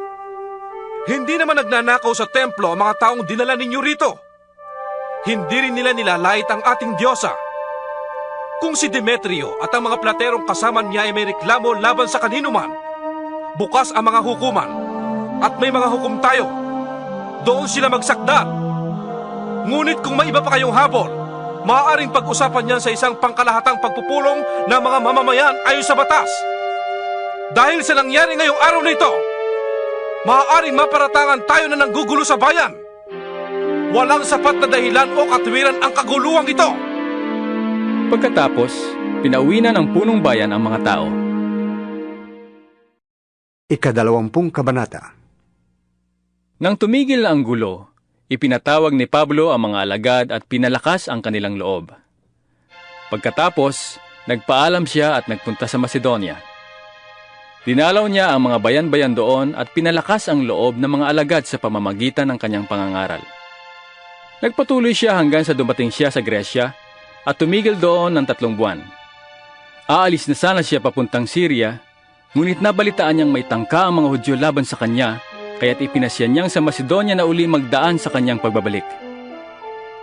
Sumama sa kanya ang taga-Bereyang si Sopater na anak ni Piro.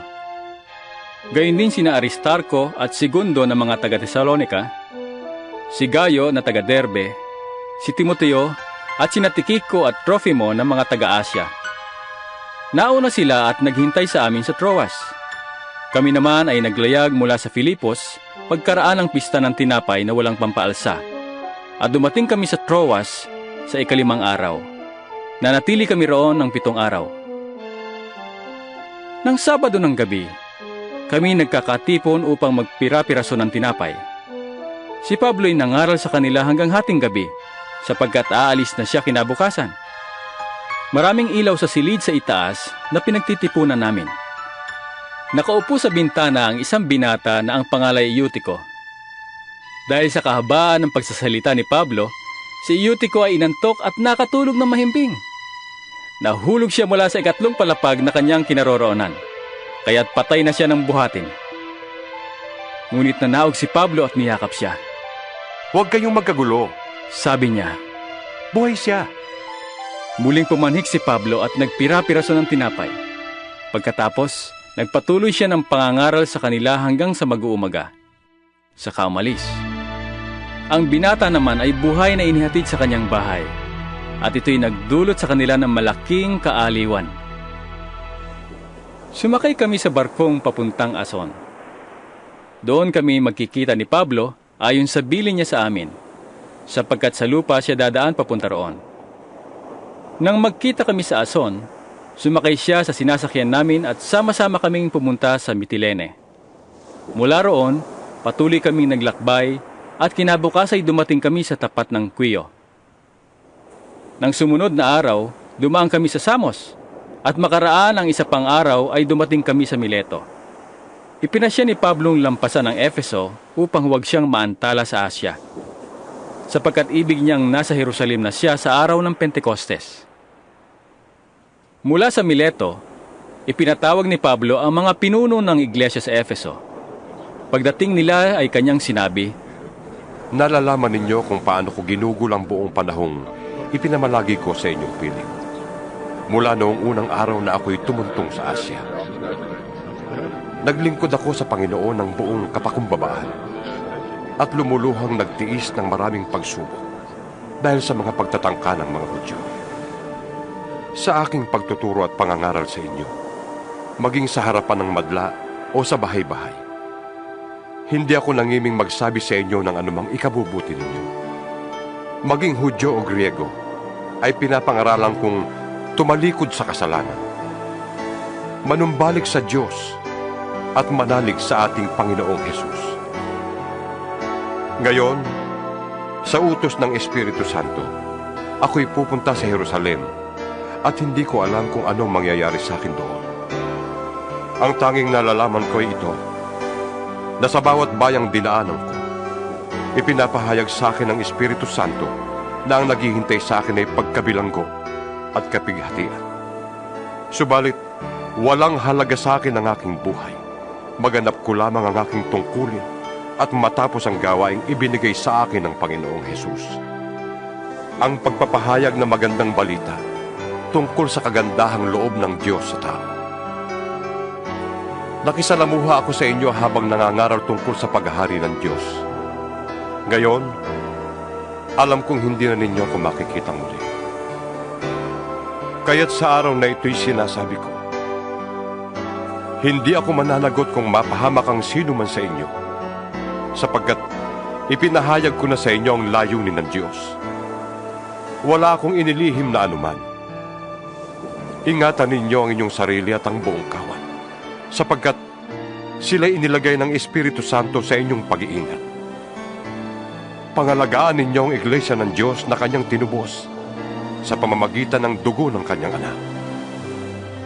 Alam kong pagkaalis ko'y magsisipasok ang mababangis na asong gubat at walang patawad nilang pupuksain ang kawan. Mula na rin sa inyo'y may lilitaw na mga tao magsasalita ng kasinungalingan upang mahikayat ang mga alagad na sa kanila sumunod. Kaya't mag-ingat kayo. Alalahanin ninyong tinuruan ko kayo gabi't araw sa loob ng 3 taon at maraming luha ang pinuhunan ko. At ngayon itinatagubilin ko kayo sa Diyos at sa kanyang salitang nagpapahayag ng kanyang kagandahang loob. Siya ang makapagpapatibay sa inyo at makapagbibigay ng mga pagpapalang inilaan sa lahat ng kanyang ginawang banal. Hindi ko hinangad ang ginto, pilak, o pananamit ni numan. Alam ninyong nagbanat ako ng buto upang kumita ng ikabubuhay naming magkakasama. Sa lahat ng pagkakataon, ipinakita ko sa inyo na sa pamamagitan ng ganitong pagtatrabaho, dapat ninyong tulungan ang mahihina. Alalahanin natin ang mga salita ng Panginoong Hesus. Higit na mapalad ang nagbibigay kaysa tumatanggap. Pagkasabi nito, lumuhod si Pablo at nanalangin kasama nila. Silang lahat ay umiiyak na yumakap at humalik kay Pablo. Labis nilang ikinalungkot ang kanyang sinabing siya'y hindi na nila muling makikita at siya'y inihatid nila sa barko. 21 kabanata. Pagkatapos naming magpaalam sa kanila, kami naglakbay papuntang Kos. Kinabukasan, dumating kami sa Rodas at mula rooy nagpatuloy kami sa Patara. Dinatnan namin doon ang isang barkong papuntang Phoenicia, kaya't lumipat kami. Dumaan kami sa tapat ng Chipre na natatanaw sa gawing kaliwa. Nagpatuloy kami papuntang Syria, ngunit huminto muna sa Tiro, sapagkat magbababa roon ng kargamento. Hinanap namin ang mga alagad na naroon at nakituloy kami sa kanila sa loob ng 7 araw. Sa patnubay ng Espiritu ay sinabi nila kay Pablo na huwag pumunta sa Jerusalem. Ngunit nang dumating ang oras ng aming pag-alis, nagpatuloy kami ng paglalakbay. Kami ay inihatid nilang lahat, kasama ang kanilang mga asawa at mga anak, hanggang sa labas ng lungsod. Pagdating sa tabing dagat, lumuhod kaming lahat at nanalangin. Pagkatapos naming magpaalam, sumakay na kami sa barko at umuwi naman sila. Mula sa Tiro, nagpatuloy kami ng paglalakbay at nakarating kami sa Tolemaida.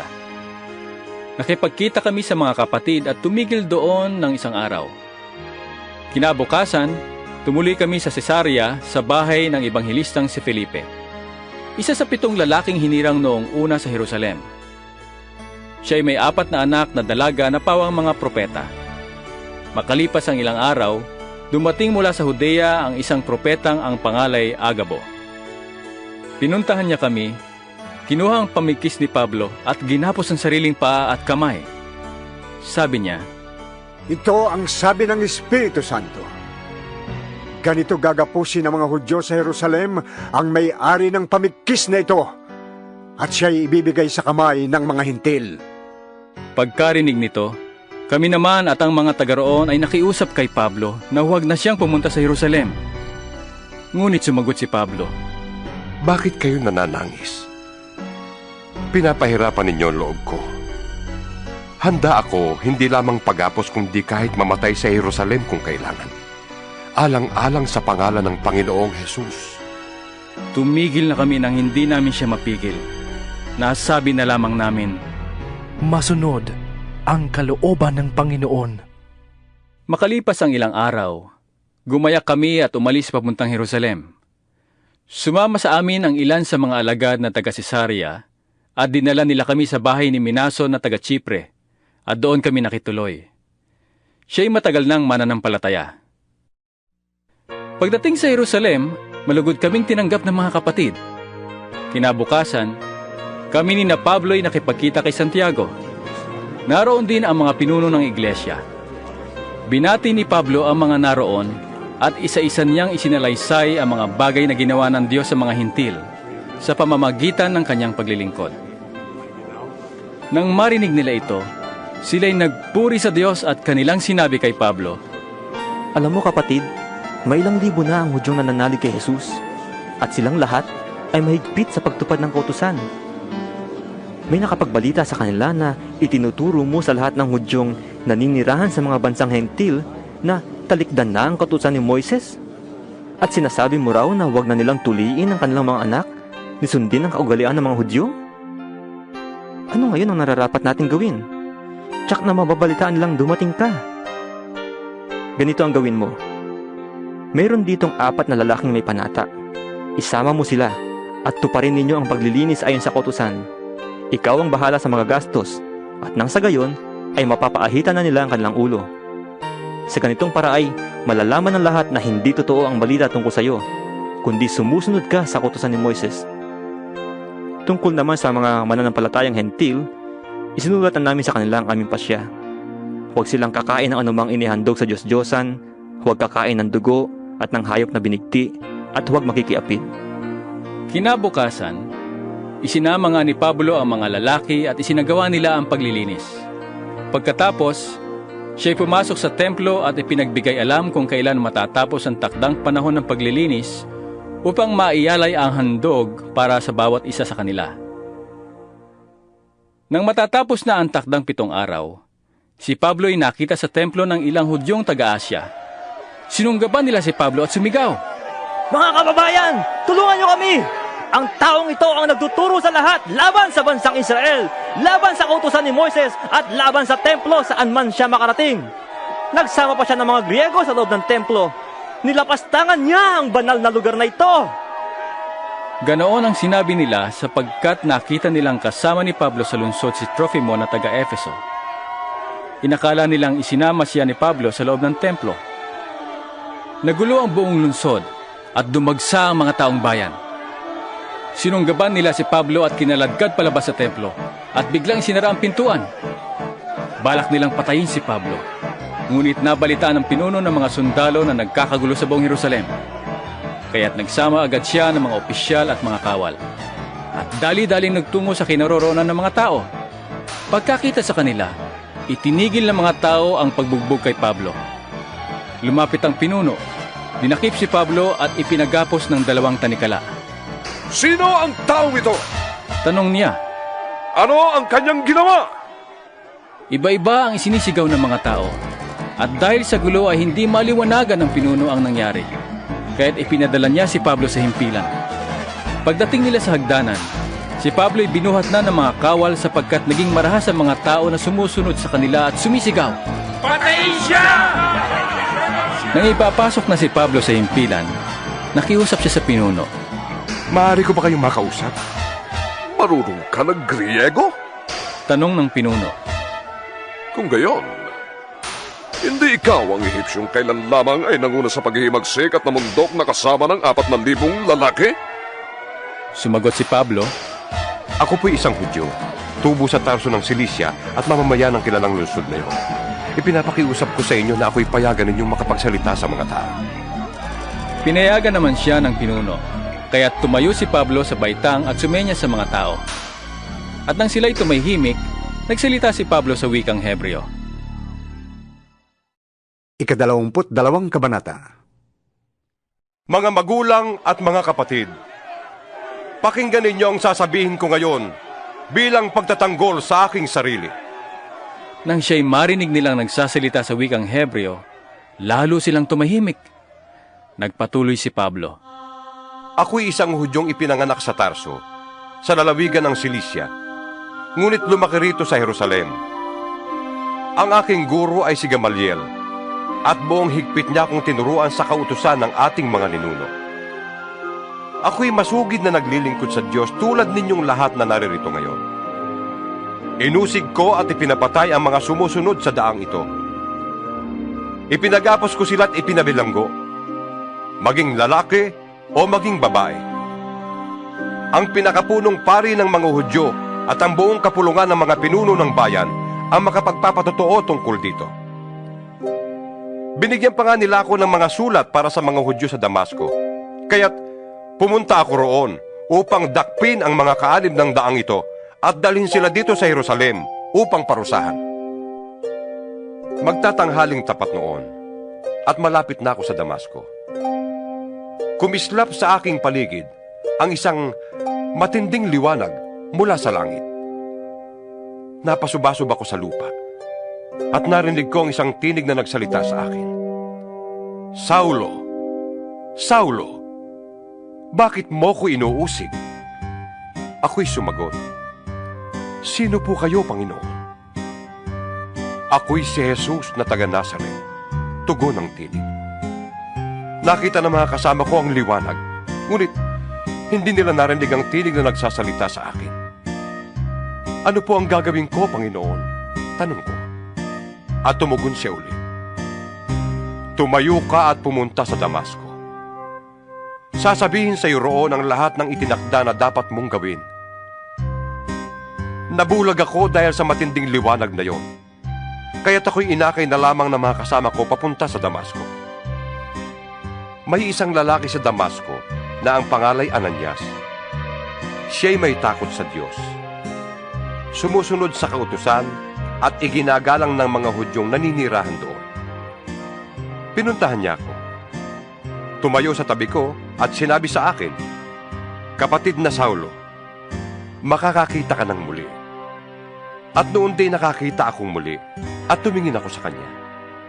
At sinabi niya sa akin, Hinirang ka ng Diyos ng ating mga ninuno upang mabatid mo ang kanyang kalooban, makita ang kanyang banal na lingkod at marinig ang kanyang tinig. Sapagkat ikaw ay magiging saksi niya upang patutuhanan sa lahat ng tao ang iyong nakita at narinig. At ngayon, huwag ka nang mag-atubili. Tumayo ka, magpabautismo ka at tumawag ka sa kanyang pangalan at lilinis ka sa iyong mga kasalanan. Nagbalik ako rito sa Jerusalem. At habang ako'y nananalangin sa templo, nagkaroon ako ng isang pangitain. Nakita ko ang Panginoon na nagsasalita sa akin. Madali ka. Lisanin mo agad ang Jerusalem sapagkat hindi tatanggapin ng mga tao rito ang iyong patotoo tungkol sa akin. Panginoon, sabi ko naman, alam na alam nilang isa-isa kong pinuntahan ang mga sinagoga upang ipabilanggo at ipahagupit ang mga nananalig sa iyo.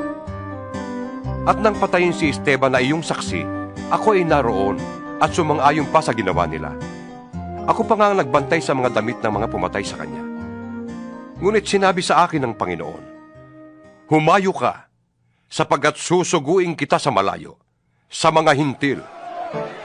Hanggang sa mga sandaling iyon, ang mga tao ay nakikinig kay Pablo.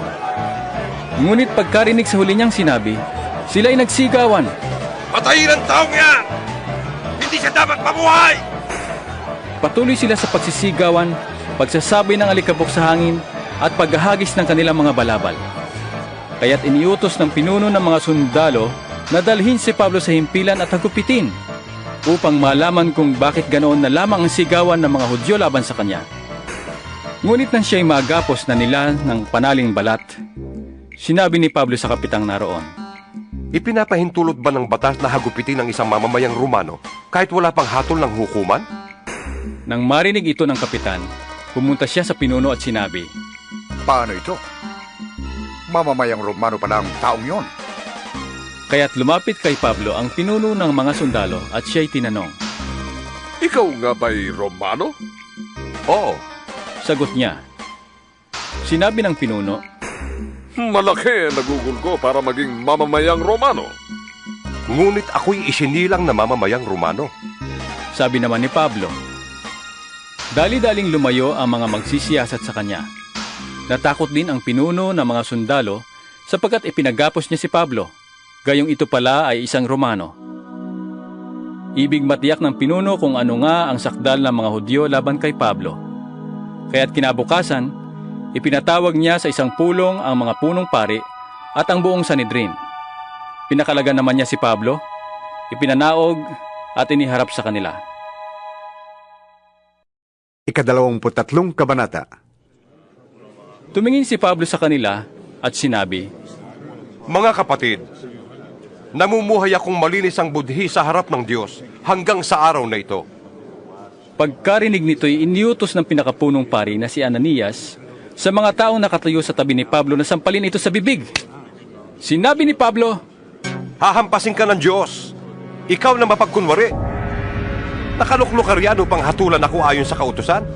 Ngunit labag sa kautusan na ipasampal mo ko. Sinabi ng mga nakatayo roon, Nilalapastangan mo ang pinakapunong pari ng Diyos! Sumagot si Pablo, Mga kapatid, hindi ko alam na siya pala ang pinakapunong pari. Sapagkat nasusulat nga, huwag kang magsalita ng masama laban sa pinuno ng iyong bayan. Nalaman ni Pablo na dooy may mga Saduceo at Pariseo, kaya't sinabi niya ng malakas sa Sanhedrin, Mga kapatid, ako'y Pariseo at anak ng mga Pariseo. At dahil sa pag-asa kong muling mabubuhay ang mga patay, kaya ako'y nililitis ngayon. Nang masabi ito ni Pablo, nagtalo-talo ang mga Pariseo at ang mga Saduceo, at nahati ang kapulungan. Sapagkat ang paniwala ng mga Saduceo ay hindi na muling mabubuhay ang mga patay at walang anghel o espiritu. Subalit ang mga Pariseo na may naniniwala sa lahat ng ito. At lumakas ang kanilang sigawan. Tumayo ang ilan sa mga tagapagturo ng kautusan na kapanig ng mga Pariseo at malakas na tumutol. Wala kaming makitang pagkakasala sa taong ito. Anong malay natin? Baka nga kinausap siya ng isang espiritu o isang anghel. Naging mainitan na ang kanilang pagtatalo at natakot ang pinuno ng mga sundalo na baka bugbugin nila si Pablo. Pinapanaog niya ang mga kawal, ipinakuha si Pablo at ipinapasok na muli sa himpilan. Kinagabihan, nagpakita ang Panginoon kay Pablo at sinabi sa kanya, Lakasan mo ang iyong loob. Nagpatotoo ka tungkol sa akin dito sa Jerusalem. Ganyan din ang gagawin mo sa Roma. Kinaumagahan, nagpulong ang mga Hudyo at nagsumpa ang hindi kakain o iinom hanggat hindi nila napapatay si Pablo. Mahigit na 40 lalaki ang nanumpa ng ganoon. Pumunta sila sa mga punong pari at sa mga pinuno ng bayan at sinabi nila, Kami ay buong taimtim na nanumpang hindi kakain, ni iinom, hanggat hindi namin napapatay si Pablo. Kaya hilingin niyo at ng Sanhedrin sa pinuno ng mga sundalo na ipanawag uli rito si Pablo. Idahilan yung sisiyasatin yung mabuti ang kanyang kaso. At sa daan pa lamang ay papatay na namin siya. Ang balak na ito'y nalaman ng pamangkin ni Pablo na anak ng kanyang kapatid na babae. Kaya't sinabi niya ito kay Pablo. Tinawag naman ni Pablo ang isa sa mga kapitan at sinabi, "Samahan nga po ninyo ang binatilyong ito sa inyong pinuno, sapagkat meron siyang gustong sabihin." Sinamahan nga ng kapitan ang binatilyo sa pinuno ng mga sundalo. Sinabi niya, "Tinawag po ako ng bilanggong si Pablo at pinasasamahan sa inyong binatilyong ito, sapagkat may sasabihin daw siya sa inyo." Hinawakan ng pinuno sa kamay ang binatilyo, dinala sa isang tabi at tinanong, "Ano ba ang sasabihin mo sa akin?" Sumagot siya, "Pinagkasunduan po ng mga Hudyo na hilingin sa inyong iharap si Pablo sa Sanhedrin bukas at kunwari sisiyasating mabuti. Ngunit huwag po kayong maniniwala. Tatambangan po siya ng mahigit na 40 tao na nanumpang hindi kakain o iinom hanggat hindi nila napapatay si Pablo. Handang-handa na po sila ngayon at pasya na lamang ninyo ang hinihintay." "Huwag mong sasabihin kanino mang ipinaalam mo ito sa akin," sabi ng pinuno ng mga sundalo, at pinauwinan niya ang binatilyo. Ang pinuno ay tumawag ng 2 kapitan at sinabi sa mga ito, "Maganda kayo ng 200 kawal. Pasamahan ng 70 kabayuhan at 200 maninibat upang magtungo sa Cesarea ngayong alas 9 ng gabi. Maganda rin kayo ng mga kabayong sasakyan ni Pablo at ihatid niyo siya kay Gobernador Felix. Ingatan niyo siyang mabuti." At lumiham siya ng ganito, "Sa kagalang-galang na Gobernador Felix mula kay Claudio Lysias, kumusta ka? Ang lalaking ito'y hinuli ng mga Hudyo at papatayin na sana. Nalalaman kong siya'y isang mamamayang Romano, kaya't nagsama ako ng mga kawal at iniligtas siya. Sa hangad kong malaman kung ano ang sakdal laban sa kanya, pinaharap ko siya sa Sanhedrin. Nalaman kong ang paratang sa kanya ay tungkol sa ilang usaping may kinalaman sa kanilang kautusan at hindi sapat na dahilan upang siya'y ipapatay o ipabilanggo. Nalaman ko ring siya'y pinagtatangkaang patayin ng mga Hudyo, kaya't agad ko siyang ipinadala sa inyo. Sinabi ko sa mga nagsasakdal na sa inyo sila magharap ng sumbong laban sa kanya." Sinunod nga ng mga kawal ang utos sa kanila. Kinagabihay kinuha nila si Pablo at dinala sa Antipatris. Kinabukasan, nagbalik na sa himpilan ang mga kawal. Ngunit nagpatuloy ng paglalakbay ang mga kabayuhan upang ingatan si Pablo. Pagdating sa Cesarea, iniharap nila si Pablo sa gobernador at ibinigay ang sulat na dala nila. Pagkabasa sa sulat, tinanong ng gobernador si Pablo kung taga saan siya. At nang malamang siya ay taga Cilicia, kanyang sinabi, "Iringgin ko ang kaso mo pagdating ng mga nagsasakdal sa iyo." At pinabantayan niya si Pablo sa palasyo ni Herodes. 24 na kabanata. Makalipas ang 5 araw, dumating sa Cesarea ang pinakapunong pari na si Ananias, kasama ang ilang pinuno ng bayan at isang abogado na ang pangalay Tertulo. Iniharap nila sa gobernador ang kanilang sakdal laban kay Pablo. At nang maiharap si Pablo sa kanila, sinimulan ni Tertulo ang pagsasakdal.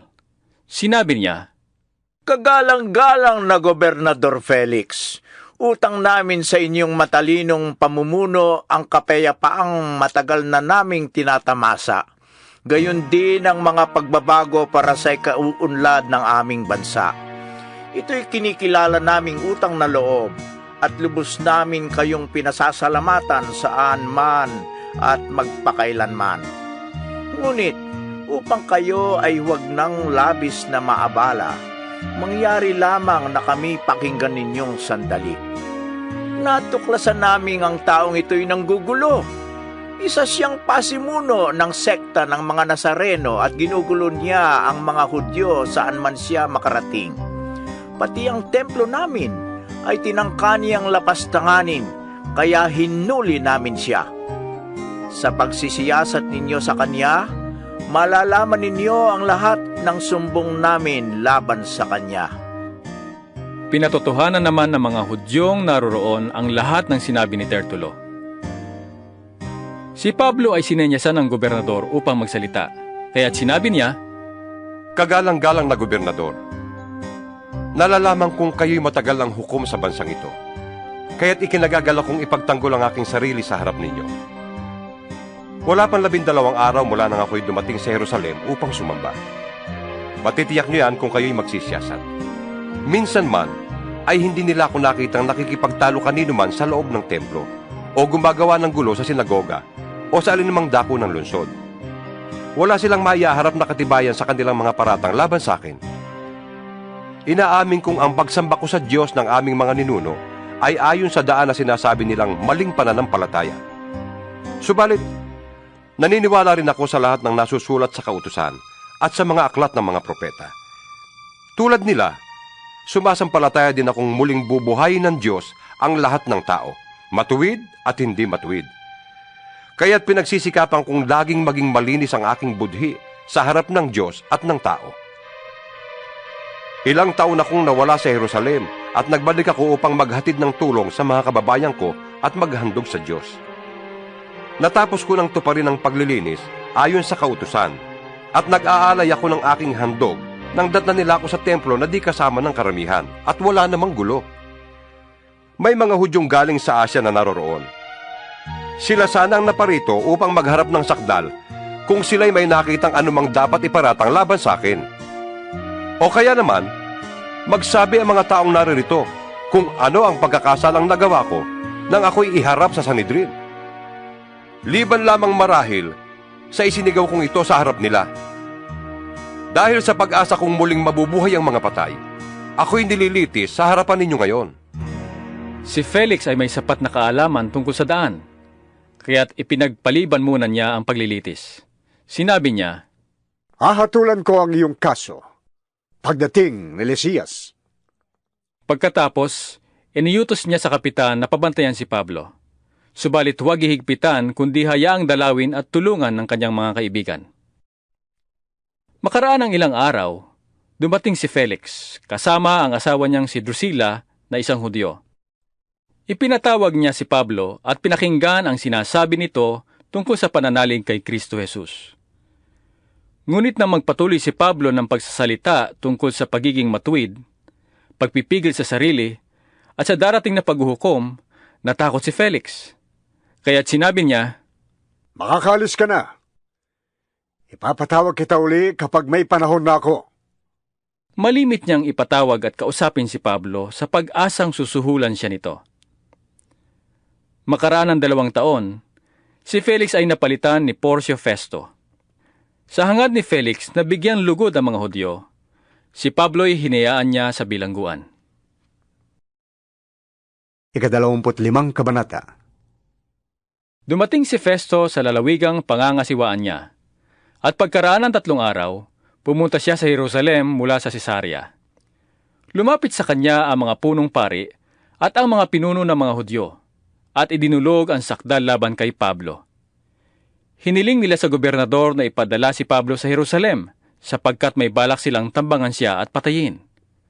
Sumagot si Festo, Si Pablo'y nakabilanggo sa Cesarea at babalik ako roon sa madaling panahon. Pasamahin na niyo sa akin ang inyong mga pinuno at silang magsakdal laban sa taong ito kung siya'y talagang may kasalanan. Nagpalipas pa si Festo ng 8 o 10 araw sa Jerusalem, saka bumalik sa Cesarea. Kinabukasan, umupo siya sa hukuman at nag-utos na iharap sa kanya si Pablo. Pagdating ni Pablo, pinaligiran siya ng mga Hudyong galing sa Jerusalem. Nagharap sila ng maraming mabibigat na paratang laban sa kanya. Ngunit hindi nila napatunayan ang mga iyon. Sinabi ni Pablo bilang pagtatanggol sa sarili, Wala akong ginawang labag sa kautusan ng mga Hudyo, nilaban sa templo o sa emperador. Nais ni Festong pagbigyan ng mga Hudyo, kaya tinanong niya si Pablo, Ibig mo bang pumunta sa Jerusalem upang doon kita litisin? Sumagot si Pablo, Naririto ako sa harap ng hukuman ng emperador. Dito ako dapat litisin. Wala akong nagawang pagkakasala sa mga Hudyo, at yan nalalaman ninyo. Kung ako ay lumabag sa batas o nakagawa ng anumang bagay na dapat parusahan ng kamatayan, wala akong tutol. Ngunit, kung walang katotohanan ng mga paratang nila sa akin, hindi ako dapat ibigay sa kanila. Dudulog ako sa emperador. Sumangguni si Festo sa kanyang mga tagapayo. At pagkatapos ay sinabi, Yamang gusto mong dumulog sa emperador. Sa emperador ka pumunta! Makalipas ang ilang araw, dumating sa Cesarea si Haring Agripa at si Berenice upang bumati kay Festo. Nang matagal-tagal na sila roon, isinalaysay ni Festo sa hari ang tungkol kay Pablo. Si Felix ay may iniwan ditong isang bilanggo. Sabi niya, Nang ako'y nasa Jerusalem, isinakdal siya sa akin ng mga punong pari at ng mga pinuno ng mga Hudyo at hininging parusahan siya. Sinagot ko silang hindi ugali ng mga Romano ang magparusa sa sino mang nasa sakdal nang hindi muna niya nakakaharap ang mga nagsasakdal sa kanya para makapagtanggol sa sarili laban sa mga paratang sa kanya. Kaya't nang dumating sila rito, hindi na ako nag-aksaya ng panahon. Kinabukasan din, ipinatawag ko siya sa hukuman. Nang tumayo ang mga nagsasakdal, siya'y hindi nila pinaratangan ng anumang mabigat na pagkakasala na inaakala kong ipaparatang nila. Ang tangi nilang pinagtatalunan ay tungkol sa kanilang relihiyon at sa isang tao na ang pangalan ay Jesus. Patay na ang taong ito, ngunit ipinipilit naman ni Pablo na siya'y buhay. Hindi ko malaman kung anong gagawin sa bagay na ito, kaya tinanong ko si Pablo kung ibig niyang sa Jerusalem siya litisin. Ngunit tumutol siya at hiniling na ipaubaya sa emperador ang pagpapasya sa kanyang kaso. Dahil dito, pinabantayan ko siya upang ipadala sa emperador. Sinabi ni Agripa kay Festo, Ibig kong mapakinggan ang taong iyan. Mapapakinggan mo siya bukas. Tugon naman ni Festo. Kinabukasan, dumating sina Agripa at Berenice kasama ang matataas na punong kawal at ang mga tanyag na tao sa lungsod. Pumasok sila sa bulwagan ng hukuman at iniutos ni Festo na si Pablo iharap sa kanila. Sinabi ni Festo, Haring Agripa at lahat ng naririto, narito po ang lalaking isinakdal sa akin ng mga Hudyo rito at sa Jerusalem. Ipinagsisigawan nilang hindi siya dapat mabuhay. Ngunit sa pagsisiyasat ko'y wala akong makitang dahilan upang parusahan siya ng kamatayan. Yamang ibig niyang dumulog sa emperador, ipinasya kong ipadala siya roon. Subalit wala akong tiyak na maisulat sa emperador tungkol sa taong ito. Kaya iniharap ko siya sa inyo, lalong-lalo na sa iyo, Haring Agripa, upang may maisulat ako pagkatapos na siya'y masiyasat natin. Inaakala kong hindi dapat ipadala sa emperador ang isang bilanggo nang hindi inilalahad ng mga sakdal laban sa kanya. 26 na kabanata. Sinabi ni Agripa kay Pablo, Maaari ka nang magsalita.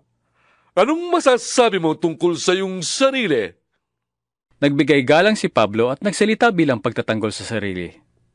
Haring Agripa, itinuturing ko pong isang malaking kapalaran na marinig ninyo ang pagtatanggol ko sa aking sarili laban sa mga sumbong ng mga Hudyo. Sapagkat lubos ninyong nababatid ang mga kaugalian at pagtatalo ng mga Hudyo. Kaya tinihiling ko pong pagtiyagaan ninyo kung pakinggan. Alam ng lahat ng Hudyo kung paano ako namuhay mula pa sa pagkabata sa aking sariling bayan at sa Jerusalem. Matagal na nilang alam at sila na makapagpapatotoo kung kanilang iibigin na namuhay ako bilang kaanib ng pinakamahigpit na sekta ng aming relihiyon, ang sekta ng mga Pariseo. At ngayon nililitis ako dahil sa aking pag-asa sa pangako ng Diyos sa aming mga ninuno. Ang pangako rin yan ang inaasahan ng aming 12 lipi, kaya't sila'y taimtim na sumasamba sa Diyos gabit araw. At dahil sa pag-asa rin ito, Haring Agripa, ako'y isinakdal ng mga Hudyo. Bakit hindi mapaniwalaan ng mga naririto na maaaring buhaying muli ng Diyos ang mga patay? Akala ko rin noong una dapat kong gawin ang lahat ng aking magagawa laban sa pangalan ni Jesus na taga Nazaret. At ganoon nga ang ginawa ko sa Jerusalem. Maraming Kristiyano ang aking ipinabilanggo patay sa kapangyarihang kaloob sa akin ng mga punong pari ng mga Hudyo. At nang sila'y hatulan ng kamatayan, isa ako sa mga humatol. Pinupuntahan ko ang bawat sinagoga, at sino man sa kanilang abutan ko roon ay pinaparusahan ko upang piliting magsalita laban kay Jesus. Sa tindi ng puot ko'y pinag-uusig ko sila kahit sa mga lunsod sa ibang bansa. Yan ang layunin ng pagpunta ko sa Damasco, taglay ang kapangyarihan at pahintulot ng mga punong pari. Nang katanghali ang tapat, habang kami naglalakbay, nakita ko, Haring Agripa, ang isang matinding liwanag mula sa langit. Ito'y maliwanag pa kaysa sa araw. Nakakasilaw ang liwanag sa paligid naming magkakasama. Kaming lahat ay natumba sa lupa, at narinig ko ang isang tinig na nagsabi sa akin sa wikang Hebreo, Saulo, Saulo, bakit mo ko pinag-uusig? Ikaw na rin ang masasaktan sa ginagawa mong yan. Para kang sumisipa sa tulis. At itinanong ko, sino po kayo, Panginoon? At kanyang sinabi, ako'y si Jesus na iyong pinag-uusig. Tumindig ka. Nagpakita ako sa iyo upang ikaw ay suguin. Magpapatotoo ka tungkol sa nakita mo ngayon at sa ipakikita ko pa sa iyo. Ililigtas kita sa mga tao at sa mga hintil na pupuntahan mo sa ngalan ko. Susuguin kita sa mga taong yon upang imulat ang kanilang mga mata. Ibalik sila sa kaliwanagan mula sa kadiliman. Iligtas sila sa kapangyarihan ni Satanas at ibalik sa Diyos. At sa pamamagitan ng pananampalataya nila sa akin, sila'y patatawarin sa kanilang mga kasalanan at mabibilang sa mga taong pinili ng Diyos. Dahil dito, Haring Agripa, hindi maaaring hindi ko sundin ang pangitaing mula sa langit. Nangaral ako, una sa Damasco, saka sa Jerusalem, at sa buong lupain ng Judea, at gayon din sa mga hintil. Ipinangaral kong dapat silang magsisi at lumapit sa Diyos, at ipakita ang kanilang pagsisisi sa pamamagitan ng mga gawa. Dahil dito'y hinuli ako ng mga Hudyo habang ako'y nasa templo, at ibig nila akong patayin. Ngunit hindi ako pinabayaan ng Diyos. Kaya't ngayon, nakatayo ako rito at nagpapatotoo tungkol sa Kanya sa lahat ng tao. Ano man ang katayuan nila sa buhay. Wala akong itinuturo kundi ang mga sinabi ng mga propeta at ni Moises, na ang Kristo ay kailangang magdusa, at siya ang unang mabubuhay na muli upang magdulot ng liwanag sa mga Hudyo at sa mga hintil. Habang nagsasalita pa si Pablo, malakas na sinabi ni Festo, Nababaliw ka na, Pablo! Sa kaaaral mo'y nasira na ang iyong ulo! Ngunit sumagot si Pablo, Hindi ako nababaliw, kagalang-galang na Festo. Malinaw ang isip ko at ang sinasabi ko'y pawang katotohanan. Naririto ang Haring Agripa. Malakas ang loob kong magsalita sa harap niya sapagkat alam niya ang lahat ng ito. Tiyak na walang nalilingid sa kanya sapagkat hindi sa isang sulok lamang nangyari ito. Haring Agripa, naniniwala ba kayo sa mga propeta? Alam kong naniniwala kayo. Sinabi ni Agripa kay Pablo, Sa loob ng ganitong kekling panahon, ay ibig mo yata akong maging Kristiyano. Sumagot si Pablo, Maging sa maikli o sa mahabang panahon, loobin sana ng Diyos na hindi lamang kayo, kundi ang lahat ng nakakarinig sa akin ngayon ay maging kagaya ko, maliban sa mga tanikalang ito. Tumindig ang hari, ang gobernador, si Berenice at lahat ng kasama nila. Lumabas sila at nag-usap-usap. Ang taong ito'y walang ginawang anumang dapat hatulan ng kamatayan o pagkabilanggo.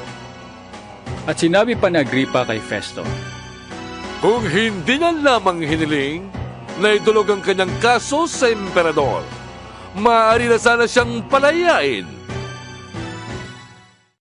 27 kabanata. Nang mapagpasyahang maglalakbay kami papuntang Italia, si Pablo at ang ilan pang bilanggo ay ipinailalim sa pamamahala ni Julio, isang kapitan ng hukbong Romano na tinatawag na mga sundalo ng emperador.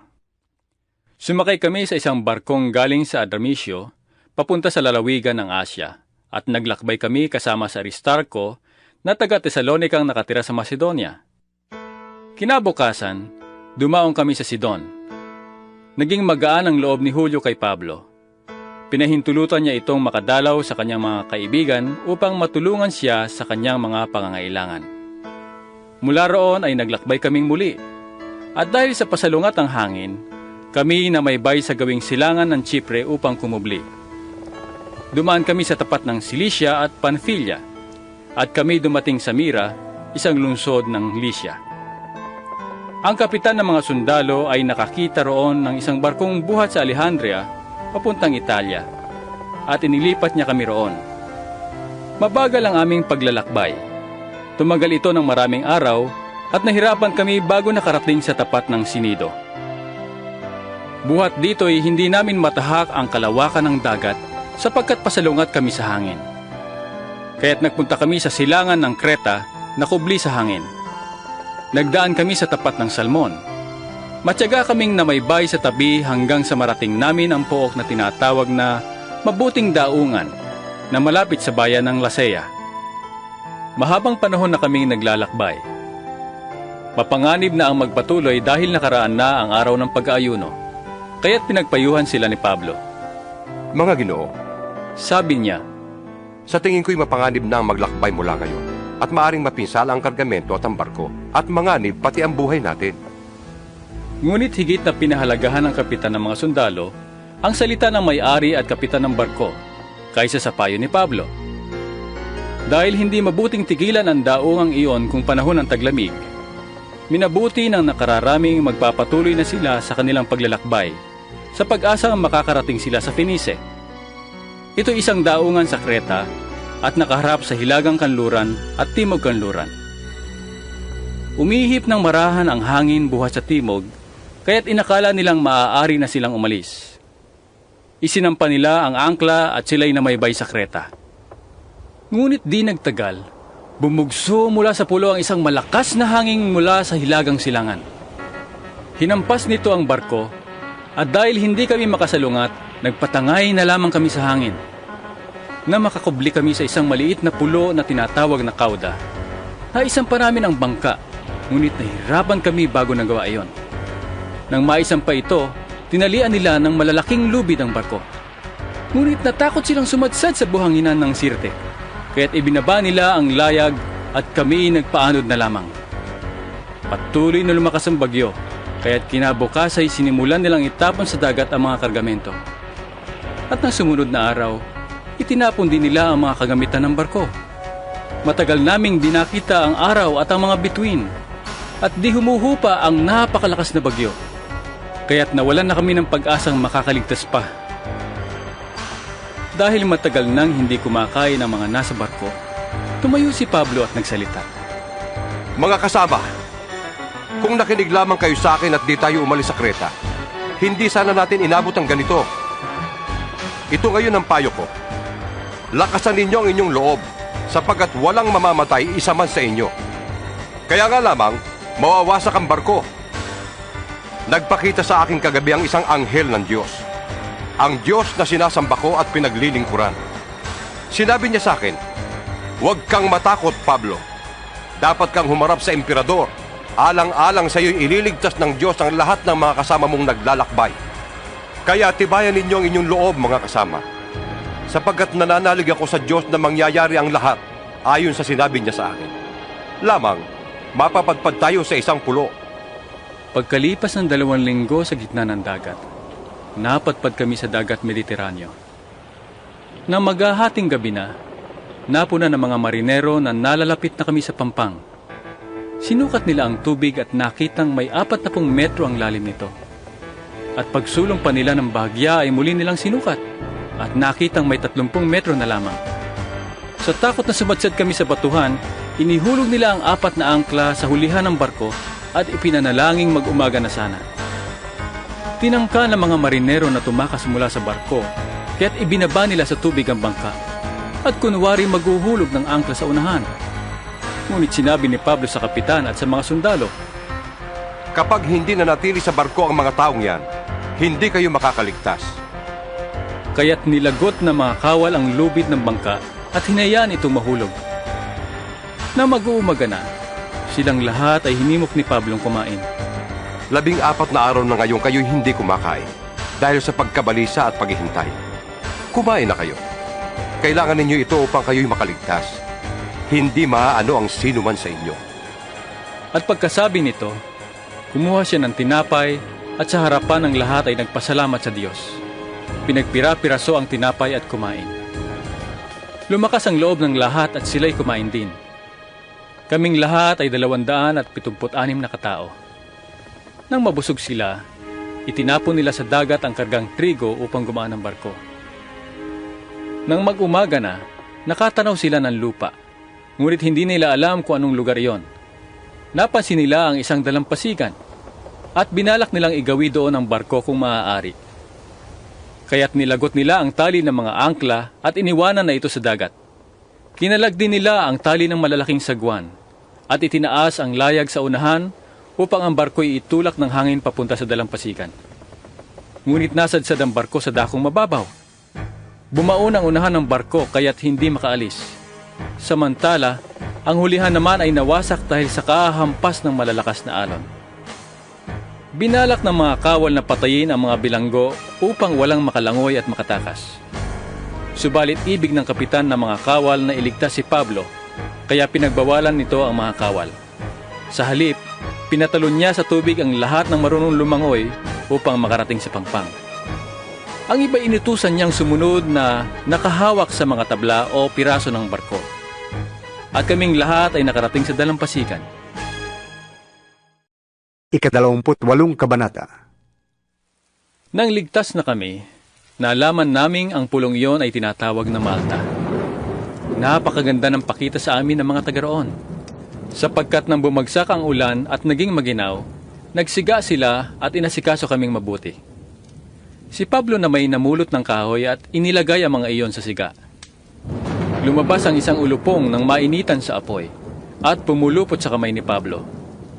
Nang makita ng mga taga roon ang ulupong na nakabitin sa kamay ni Pablo, nasabi nila sa isa't isa, Siguro'y mamamatay tao yan. Nakaligtas nga siya sa dagat, ngunit di naman itutulot ng langit na siya'y mabuhay pa. Subalit ipinagpaglamang ni Pablo sa apoy ang ahas at hindi siya naano. Hinihintay nilang mamaga si Pablo o kaya'y biglang mabuwal at mamatay. Nang matagal na silang naghihintay at wala namang nangyayari sa kanya, nagbago sila ng akala. Siya'y isang Diyos, sabi nila. Ang pinuno sa pulong iyon ay isang nagngangalang Publio at malapit sa lugar na iyon ang kanyang lupain. Malugod niya kaming pinatuloy sa loob ng 3 araw. Ang ama ni Publio ay nagkataong nakaratay noon dahil sa lagnat at disenterya, kaya't ito'y dinalaw ni Pablo. Pagkatapos manalangin, ipinatong ni Pablo ang kanyang kamay sa may sakit at ito'y gumaling. Dahil sa nangyaring ito, nagdatingan ang mga taga roon na may karamdaman din at sila'y pinagaling din ni Pablo. Binigyan nila kami ng maraming regalo at nang paalis na kami, binigyan pa nila kami ng lahat ng kailangan sa paglalakbay. 3 buwan ang nagdaan bago kami nakaalis doon. Sakay ng isang barkong nagpalipas din ng taglamig sa pulo. Ang barkong ito na mula sa Alejandria ay may pangalang Kambal na Diyos. Dumaong kami sa Siracusa at tumigil doon ng 3 araw. Nagpatuloy kami ng paglalakbay at dumating sa Regio. Kinabukas ay umihip ang hangin mula sa timog at nakarating kami sa Puteoli sa loob ng 2 araw. May natagpuan kami roong mga kapatid at inanyayahan nila kaming tumigil doon ng 1 linggo. Mula ro'y pinagpatuloy namin ang huling bahagi ng aming paglalakbay papuntang Roma. Nabalitaan ng mga kapatid sa Roma ang tungkol sa amin, kaya't pumaroon sila sa Foro de Apio at sa 3 tabernas upang kami salubungin. Nang makita sila ni Pablo, nagpasalamat siya sa Diyos at lumakas ang kanyang loob. Pagdating namin sa Roma, si Pablo'y pinahintulutang umupa ng sariling tirahan, kasama ang isang kawal na magbabantay sa kanya. Makaraan ng 3 araw, inanyayahan ni Pablo sa isang pulong ang mga pangunahing Hudyo sa lungsod. Nang magtipon na sila, sinabi niya, Mga kapatid, kahit na ako'y walang ginawa laban sa ating bansa o sa mga kaugalian ng ating mga ninuno, hinuli ako sa Jerusalem at isinakdal sa kinatawan ng pamahalaang Romano. Matapos akong litisin, ako sana'y palalayain na, sapagkat wala naman akong ginawang dapat parusahan ng kamatayan. Ngunit tumutol ang mga Hudyo, kaya't napilitan akong dumulog sa emperador. Gayunman, wala akong sakdal laban sa aking mga kababayan. Nakagapos ako ng kadenang ito dahil kay Jesus na siyang pag-asa ng Israel. Yan ang dahilan kung bakit hiniling kong makausap kayo. Wala kaming natatanggap na sulat buhat sa Judea tungkol sa iyo. Sagot nila. At sa kababayan man nating naparito ay walang nagbabalita o nagsasalita ng anuman laban sa iyo. Gayunman, ibig naming mapakinggan kung ano ang masasabi mo sapagkat alam naming kahit sa ay marami ang sinasabi ng mga tao laban sa sektang ito. Kaya't nagtakda sila ng isang araw. At maraming pumunta sa tinitirhan ni Pablo pagdating ng araw na iyon. Maghapon siya nagpaliwanag sa kanila at nagpatotoo tungkol sa paghahari ng Diyos. Sa pamamagitan ng kautusan ni Moises at ng mga sinulat ng mga propeta, sinikap niyang papaniwalain sila kay Jesus. May naniwala at may hindi sa kanyang sinabi. Kaya't nang hindi sila magkaisa, sila'y umalis matapos sabihin ni Pablo ang ganitong pangungusap. Tama ang sinabi ng Espiritu Santo sa inyong mga ninuno sa pamamagitan ni Propeta Isaias. Pumaroon ka sa mga taong ito at sabihin mo sa kanila, makinig man kayo ng makinig, hindi kayo makakaunawa. At tumingin man kayo ng tumingin, hindi kayo makakakita. Sapagkat naging mapurol ang isip ng mga taong ito. Mahirap makarinig ang kanilang mga tainga, at ipinikit nila ang kanilang mga mata. Sapagkat ayaw nilang makakita ang kanilang mga mata, makarinig ang kanilang mga tainga, makaunawa ang kanilang mga isip at magbalik loob sa akin, at pagagalingin ko sila, sabi ng Panginoon. Sinabi ni Pablo, sinasabi ko sa inyo, ipinahayag na sa mga hintil ang kaligtasang ito na mula sa Diyos, at diringgin nila ito. Humigit kumulang sa 2 taon na si Pablo'y nanirahan sa Roma, sa bahay na kanyang inuupahan, at tinatanggap niya ang lahat na pumupunta sa kanya. Siya'y buong tapang at malayang nangangaral tungkol sa paghahari ng Diyos at sa Panginoong Hesukristo.